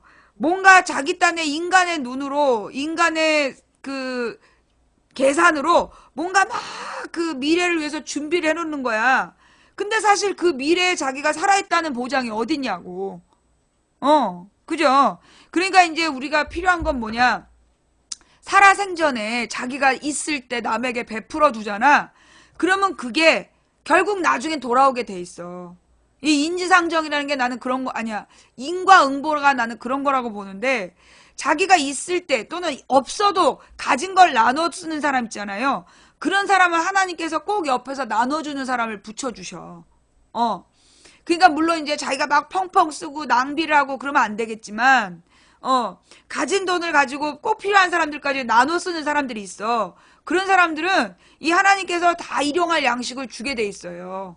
예. 그러니까 나의 미래를 위해, 나의 내일을 위해 막 쌓아놓고 비축하고 그러지 마라. 그래봤자 오늘 밤에 성경에 그대로 나와. 어떤 사람이 자기가 이제 창고에다 곡식을 쟁겨놓을 창고가 좀 부실하다 해갖고 창고를 크게 짓는 거야. 그래갖고 내가 저 큰 창고에다가 곡식을 가득히 세워놓고 떵떵거리면서 살리라 그랬더니만 그날 밤 하나님께서 그 목숨을 거두셨다고. 모든 물질이 무슨 상관 있어. 예, 그 성경에 나온 예화예요. 예수님의 예화. 근데 실제로 어떤 사람이 돈이 2천억이 있었대. 어떤 할아버지가. 돈이 2천억이나 있는데 그 돈을 계속 더 불리고 싶어가지고 욕심사납게 컨테이너 상자에 살면서 그렇게 욕심을 부렸대. 그러다가 갑자기 죽어버렸다는 거야. 컨테이너 박스에 살던 2천억을 가지고도 컨테이너 박스에 살면서 그렇게 돈만 이제 생각했던 할아버지인데 결국은 갑자기 죽어버렸다는 거예요. 그거 얼마나 어리석은 짓이야. 예. 결국은 돈에 지배당하는 사람들이 있다는 거죠. 이게 돈은요, 제가 늘 말씀드리지만, 돈은 내가 배불리 먹을 만큼 있으면 충분한 거야. 그리고 내가 누울 자리, 내가 편안히 팔다리 뻗고 누울 자리만큼만 있으면 부자인 거야. 내가 팔다리 뻗고 눕고 삼시세끼를 배불리 먹을 수 있다면 그걸로 족한 거지. 그 이외에 뭐가 필요하냐고. 워렌 버핏이니 빌 게이츠니 돈이 어마무시하게 많다고 그러는데 죽을 때 무덤 얼마나 필요해? 지 몸뚱이만큼 필요한 거지. 죽을 때 자기 몸뚱이만큼 필요한 거고 아무리 돈이 많다고 그래갖고 먹는데 하루 3끼 이상 먹으면 소화도 안 돼. 스페인에선 5끼를 먹는다지만 그러니까 그렇게 뚱땡이들이 돼 있는 거 아니야. 그죠? 예. 나는 10억씩 필요 없어요. 예, 나는 그렇게 10억씩 필요 없어. 나는 이제 지금 있는 빚이나 좀 갚고, 지금 있는 빚이나 이제 1억 얼마 갚고, 그리고 이제 이 집을 갖고 있으면, 이 집을 팔 게 아니니까, 사람들이 이제 옛날에 노무현 대통령 때, 집값이 올라가면 너무 좋아했어. 집값이 올라가면 뭐 할 거냐고. 팔 거야? 팔고 어디로 가게? 우리 집만 오르나? 남의 집은 더 오르지? 예. 그러니까 이 인간들이 그렇게 어리석은 거야. 집값, 자기 아파트 값이 올랐다. 그렇게 좋아해. 집 한 채 살면서. 아니, 그거 자기 집 오르면 그 무슨 소용 있어. 팔아갖고 딴 데로 갈 것도 아니고. 그러니까 이제 우리가 어떤 물질에 대해서 매여있는 마음을 버려야 돼요. 막 물질을 막 모으려고 집착하는 거, 그거 진짜 어리석은 거야. 이게 물질이라는 거 진짜 흘러야 되는 거야. 물질은 정말 흘러다녀야지 한 곳에 고여 있으면 그 고인 재물에서 악이 싹터.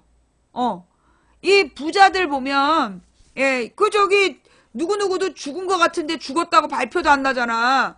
누구라고 내가 딱 집어서 말은 못 하겠는데 누가 죽었다고 그러면 주식값 떨어진다 그래갖고 죽었는데 죽었는지 살아는지 확인도 안 되고 그리고 이게 막 죽기 바라는 사람들끼리 자식들이 재산 분쟁하고 전쟁 나고 막 그러는 거 아니에요. 서로 막 감옥 보내고 막 형제지간에. 예. 그래서 재물이 많은 게 그게 복이 아니야.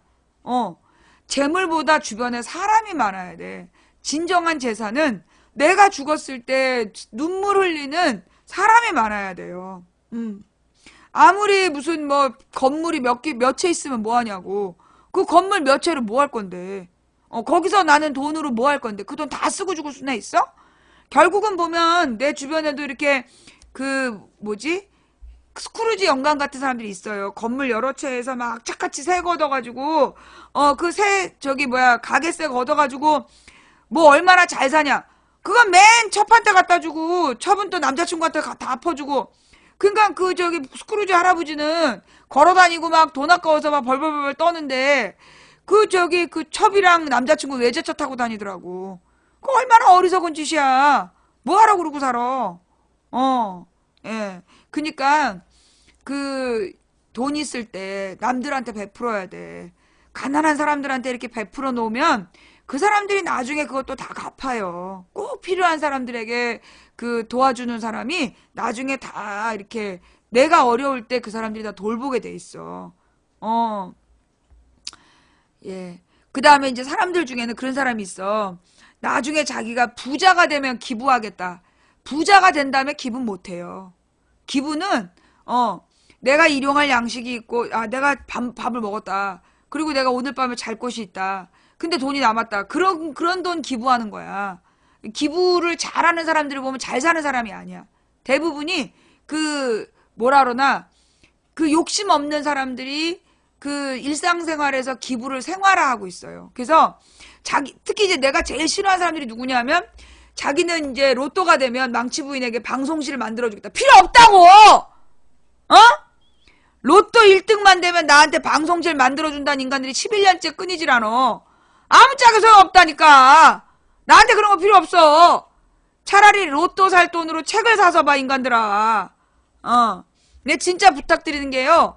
그런 쓰잘데기 없는, 쓰잘데기 없는, 뭐라 그러니, 복권, 경마 이런 데다 돈 쓰지 마세요. 경륜 뭐 이런 거. 사람들 중에 꼭 복권에다 돈 쓰는 사람들 보면 일확천금을 노리는 거야. 왜 그러냐? 너무 삶이 폭폭하고 한 방에 뭐가 나아질 기회가 없으니까. 그래가지고 이제 자꾸 복권을 해. 그런데 복권에 갖고 당첨되는 사람이 없고, 사실 복권에 쓸 돈을 모아봐봐. 그 돈으로 집을 산다니까? 일확천금을 노리느라고 돈을 낭비하면 안 돼요. 재미로도 할 필요 없어. 로또는요, 로또가 당첨돼갖고 행복한 사람이 없대잖아. 그거 통계적으로 나와 있어. 복권이 당첨된 다음에 통계적으로 더 부자가 된 사람은 1%도 안 된다는 거야. 이전의 삶이 유지된 사람이 되게 행복해갖고 한 5% 되고, 95%는 더 가난해졌다고. 복권이 당첨된 다음에, 그나마 더 부자가 된 사람은 없고, 유지된 사람이 뭐 아주 조금 있고, 나머지는 더 가난해졌다는 거야. 그게 왜 그러냐 하면, 쉽게 얻은 돈은 그 가치를 몰라요. 그래서 쉽게 얻은 돈이 갑자기 재물이 들어오면 재앙이 같이 와. 갑자기 이렇게 돈이 들어오면 재앙이 꼭 같이 와요. 그래서 혹시라도 그렇게 갑자기 들어온 돈이 있으면 후다닥 나눠줘야 돼. 필요한 대로 막 보내가지고, 돈을 이렇게 고여 있으면 안 돼. 그렇게 일확천금한 돈을 가지고 있는 사람들은 반드시 불행해져요. 그 돈을 노리는 사람들이, 막 살인하고, 사기치고, 그래서 더 나빠지고, 막, 돈 좀 생겼답시고, 막, 기고만장해가지고 돈 펑펑 쓰고 돌아다니다가, 술 처먹고서는 칼 맞아 죽고 막 그러는 거야. 그러니까, 돈에 대한 집착을 버려야 돼. 그래서, 나는 이제 옛날에 그런 기도를 했어요.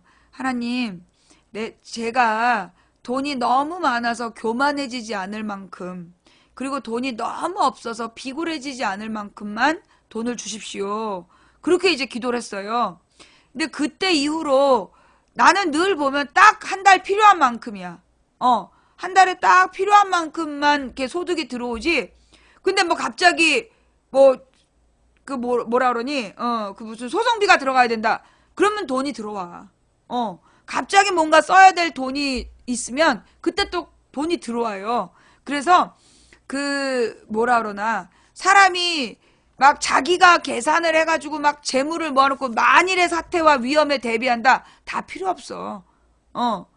그 돈을 그렇게 모아갖고 만일의 사태와 위험에 대비한답시고 모아놓은 사람 치고 위험이 오는 사람이 없고, 그리고 돈 때문에 도리어 위험해져. 돈을 훔치려는 사람들 때문에. 내 가장 결정적인 거, 2015년 9월 달에 나 네이버에 나왔었잖아. 망치부인 패소. 내가 국정원에다가 고소를 해가지고 민사소송을 했단 말이야.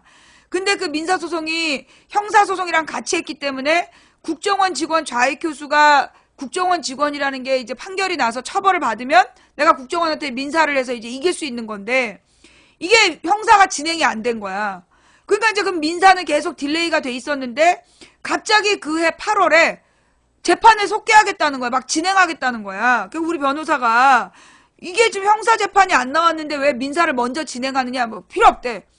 그리고 이제 그 좌익 교수에 대한 수사 기록을 보여달라. 근데 판사가 그것도 안 된대. 근데 막 밀어붙여갖고 결국 패소로 판정을 내린 거야. 망치부인 패소. 그러면서 그 좌익 교수가 국정원 직원이라는 객관적 증거가 없기 때문에 망치 부인 졌다. 그래갖고 이제 네이버에 메일에 떴어. 네이버 검색어에 오르고. 그런데 그 네이버의 검색어에 오르기 전에 내가 메일을 받아. 내가 메일을 받는데 뭐 무슨 저작권 머시기래. 그래가지고 나한테 저작권료를 줄 게 있으니까 통장 사본을 보내달라는 거야. 그래갖고 내가 보이스피싱이구만. 그래서 무시를 했어. 또 온 거야. 그 며칠 사이에 다시 왔어. 그러면서 이제 통장 사본을 보내달래. 그 이제 내 통장에 그때 15만 원인가 있었어. 15만 원 다 뺐지. 일단 다 빼고 한 2만 원만 넣어놓고 통장 사본을 딱 보냈어. 통장 앞면에 사본을 딱 보냈더니 통장 사본을 받으니까 얘네들이 얼마를 받을 거라는 통지서를 보내온 거야. 그래서 딱 봤는데 18점 어쩌고야. 그 이제 딱 보고 18,000 얼마가 들어온다는 거구나. 얘네 보이스피싱일까봐. 그래서 18,000 얼마가 들어오는구나 라고 생각했는데 원 밑에 저는 동그라미가 2개였던 것 같은데? 몇 원 몇 전 할 때. 근데 뒷자리가 맨 끝에가 3자리였던 거야. 뭔가 이상하다 그랬고 보니까 다시 막 이게 일시 100, 1000만 해서 했더니 1800만 원이야. 1800만 원을 1800 몇십만 원을 보내겠대. 근데 전화를 해가지고 막 욕을 한 거야. 이 도둑놈의 새끼들아, 내가 뭘 어쨌다고 네가 나한테 1800만 원을 주냐고. 내가 뭐 책을 지은 것도 없고 노래를 한 적도 없는데 무슨 저작권료로 1800원을 주냐고 막 이제 욕을 해놨어. 너네 보이스피싱이지? 그리고 이제 문체부에다가 또 신고 전화를 한 거야. 너네들 뭐 제대로 알고 있냐? 지금 너네 이름 팔아갖고 보이스피싱이 있다. 나한테 1800만 원 준다더라. 알고 있냐? 했더니 문체부에서 실제로 그런 단체가 있다는 거야. 뭐? 그래가지고 이제 찾아봤지. 그리고 검색을 했더니 진짜 그런 단체가 있대. 그래서 그런 단체들이 주로 하는 일이 가령 이제 인터넷으로 사진을 찍어서 올렸는데 그 사진이 교과서에 들어갔다. 교과서에 자료 사진으로 들어가면 어떤 사람은 몇 억씩 받는다는 거야.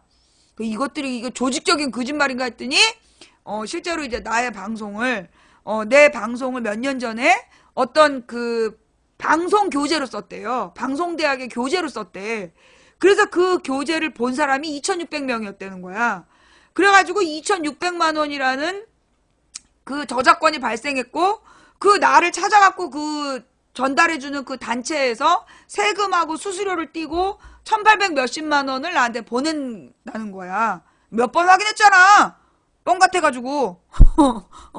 이제 그래가지고 그게 사실이었는데 그 돈의 의미가 뭐였느냐 하면 내가 국정원한테 져가지고 민사소송에 패소를 해서 내가 재판 비용 612만 원을 내야 됐어. 법원에. 민사소송을 걸었다가 지잖아요. 그러면 내가 진 사람 쪽에서 수수료를 내야 돼. 그래갖고 1심에서 져서 612만 원을 내야 되는 거야. 그러면 내가 이게 1심에서 600만 원이면 3심까지 다 졌을 때 1800만 원이 들어가는 거야. 근데 이제 그때 딱 1심 패소했다라는 게 그러니까 1심 패소 판정이 금요일 날 나와. 그리고 그 전에 몇 번 메일이 주고받다가 내가 이제 마지막으로 사본이랑 뭘 다 보내고 나서 그 월요일 날 변호사하고 회의를 했어. 근데 이 변호사가 항소하자는 얘기를 못 하는 거야. 왜냐하면 또 변호사 비용 600만 원 들어가고 그리고 이제 또 지면 재판 비용이 또 몇백만 원, 600만 원 또 들어가고 이러니까 경제적인 부담이 될까봐 나한테 재판을 항소하자는 얘기를 못 했던 거야. 그걸 이제 확인을 했어. 근데 우리는 이게 국정원하고 싸움이기 때문에 이 변호사가 부담스러워서 항소하라는 얘기를 못 하나 보다. 그런 마음으로 딱 만났는데 둘이 그런 마음이라는 걸 확인을 하고 내가 제 집이 제 이름으로 되어 있는데요. 집을 팔면 내가 한 1억 8천 만들 수 있다. 그걸로 내가 재판 비용을 댈 테니까 한번 끝까지 가보자. 국정원이 이기냐 내가 이기냐 끝까지 가봅시다. 그가 변호사 알았다. 그러면서 월요일 날 우리가 계약서를 썼어. 항소하는 걸로. 그리고 나서 화요일 날 아침에 돈이 입금이 된 거야. 화요일 날 아침에 1800만 원이 입금이 됐어. 예. 그거 실화로 겪은 분 그때 내가 얘기 다 해줬잖아. 이 실화야. 진짜 실화야. 그리고 얼마 전에도 또 들어왔더라니까. 돈이 몇백만 원 또 들어왔어. 그것도 저작권 협회에서. 그게 이제 독일 가는 비용이야. 독일 안 가려고 내가 뺑개 치고 있었는데 결국 독일 가는 비행기 값 보내셨더라고. 예. 그러니까 내가 평상시에 안 쓰는 돈이, 평상시에 안 쓰는 돈이 들어왔다? 그럼 반드시 나갈 때가 있는 거야. 근데 만약에 안 나갔다? 그럼 그건 남한테 줘야 되는 거야. 예. 네. 그러니까는 이게 그 하나님께서 어떤 사람에게 필요한 것을 주실 땐 그렇게 주셔. 심지어는요, 내가 어느 날 뭐가 먹고 싶다라고 생각하잖아. 그럼 그게 와.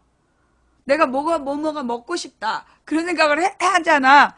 그러면 바로 며칠 안 돼갖고 그 먹을 기회가 생겨. 이게 하나님이, 아이고, 우리 경선이는 다른 거 말고 먹는 것만 잘 먹여주면 일을 열심히 하는구나. 그래가지고, 뭐가 먹고 싶다? 그러면 그 먹을 걸 보내주시거나, 먹을 기회를 주세요. 예. 그러니까 이제 내가, 그러니까 그 물질에 대한 집착이 없어. 물질에 대한 집착이 별로 없고, 그러니까 되게 편한 것 같아. 나는 주로 이제 자존심. 내가 이제 이겨야 되겠다 싶은 놈하고 싸워서 반드시 이겨야 된다라는 그것 때문에 스트레스를 늘 받았지. 나는 물질 때문에 스트레스를 받진 않았던 것 같아. 늘 필요한 만큼을 주시기 때문에, 그러니까 그 물질에 대한 어떤 믿음이 있어. 내게 필요한 만큼 주신다. 그러니까 그래서 내가 만약에 막 이제 시청자들이 별풍선을 많이 쏘잖아. 그러면 방송을 며칠 쉰다든가 이래가지고 조절을 해요. 예. 이 별풍선 너무 많이 들어오면 이것도 위험하다. 이게 항상 물질이 한꺼번에 많이 들어올 때는 그게 다 불행을 같이 갖고 온다. 이게 일확천금이나 쓸데없는 돈이 들어올 때는 반드시 그 사탄의 기운이 같이 들어온다는 신념이 있기 때문에, 일부러 이렇게 좀 수입을 조절하고 더 돈을 벌 수 있어도, 옛날에 내가 보험할 때도 그랬어. 돈을 더 벌 수 있어도 절제를 했다고. 이거는 좀 아닌 것 같아. 예. 근데 그렇게 해서 살다 보니까 돈 때문에 실수는 안 하는 것 같아요. 그러니까 나는 그렇게 살기 때문에 사기는 안 당해봤어. 왜? 나는 절대 어디다가 투자를 안 해. 뭐 누가 투자하라는 사람이 없어. 왜냐면 내가 투자할 돈이 없기 때문에. 간단해요. 내가 한 번도 사기 안 당한 거는 돈이 없기 때문이야. 돈이 있으면 그 돈을 투자를 했겠지. 근데 가진 돈이 별로 없기 때문에 있는 돈은 쫙 먹어버려서 돈이 없기 때문에 투자해갖고 사기당할 기회가 별로 없었어요. 네. 기독교 방송이에요. 네. 그러니까 이제 나한테 사기를 치기가 어려운 게 이게 그 뭐라 그러나 돈이 이렇게 좀 여윳돈이 있어야지 그 돈으로 뭔가 자기가 가진 게 1,000,000원인데 이거 2억 만들어주겠다. 그럼 막 사람들이 투자하는 거잖아. 그래서 1,000,000원 홀딱 날리는 거잖아. 예, 그래서 이제 이 사기 당하는 거를 다시 얘기하면 그 사기라는 건요 어떻게 오냐? 처음에 이 사람들이 왜 그 유명한 금융사기범들이 다 그런 식으로 하는 거야. 얼마를 투자하면 뭐 500%를 주겠다. 말이 안 되잖아. 근데 처음에 뭐 한 100만 원 투자해보면 500만 원 주는 거야. 그리고 좀 늘려갖고 1,000만 원 해보면 5천만 원을 줘. 그러면 이제 이게 진짜인가 보다 싶어가지고 있는 돈 없는 다 끌어갖고 빚까지 얻어갖고 몇 억을 갖다 줘. 갖고 튀는 거야. 그러면 걔 사기꾼은 얘한테 5천 100만 원 주고 몇 억을 땡긴 거지. 그런 식으로 금융사기를 하는 거예요. 예. 그러니까 말이 안 되는 그런 그 투자 수익 그거 전부 다 사기야. 그런 걸 믿으면 등신이야. 등신덩다리. 예. 그러니까 절대로 그렇게 노력하지 않는 돈을 얻으려고 하면 안 된다. 그리고 언제나 하나님의 소리에 귀 기울이세요. 물론 부작용도 있어. 내가 오늘 아침에 성경을 읽다가 어찌나 어이가 없는지. 여러분 요즘에 내가 말 조심하는 거 알지? 내가 이제 웬만하면 그 말도 안 하고 그 되도록이면 참을래다가 속병이 나가지고 하고 싶은 말을 못하니까 속병이 나가지고 이 승질이 나빠서 치료받고 왔잖아. 오늘 아침에 우리 하나님께서 주신 말씀이야. 사도행전 18장 9절에서 11절 말씀인데 그 중에 어느 날 밤 환상 중에 주님께서 바울에게 말씀하셨습니다. 두려워하지 마라. 조용히 있지 말고 계속해서 말하여라. 내가 너와 함께 있다. 내 백성이 이 도시에 많다. 그러므로 아무도 너를 공격하거나 해치지 못할 것이다.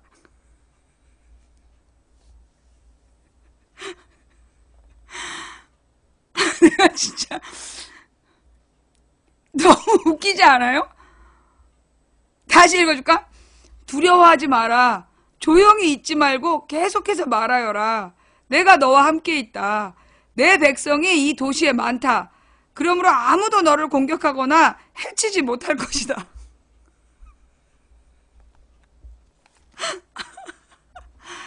아, 정말 웃기죠? 아, 근데 내가 웃기는 건 성경을 내가 여러 번 읽었는데 이 구절을 나는 오늘 처음 들은 것 같아.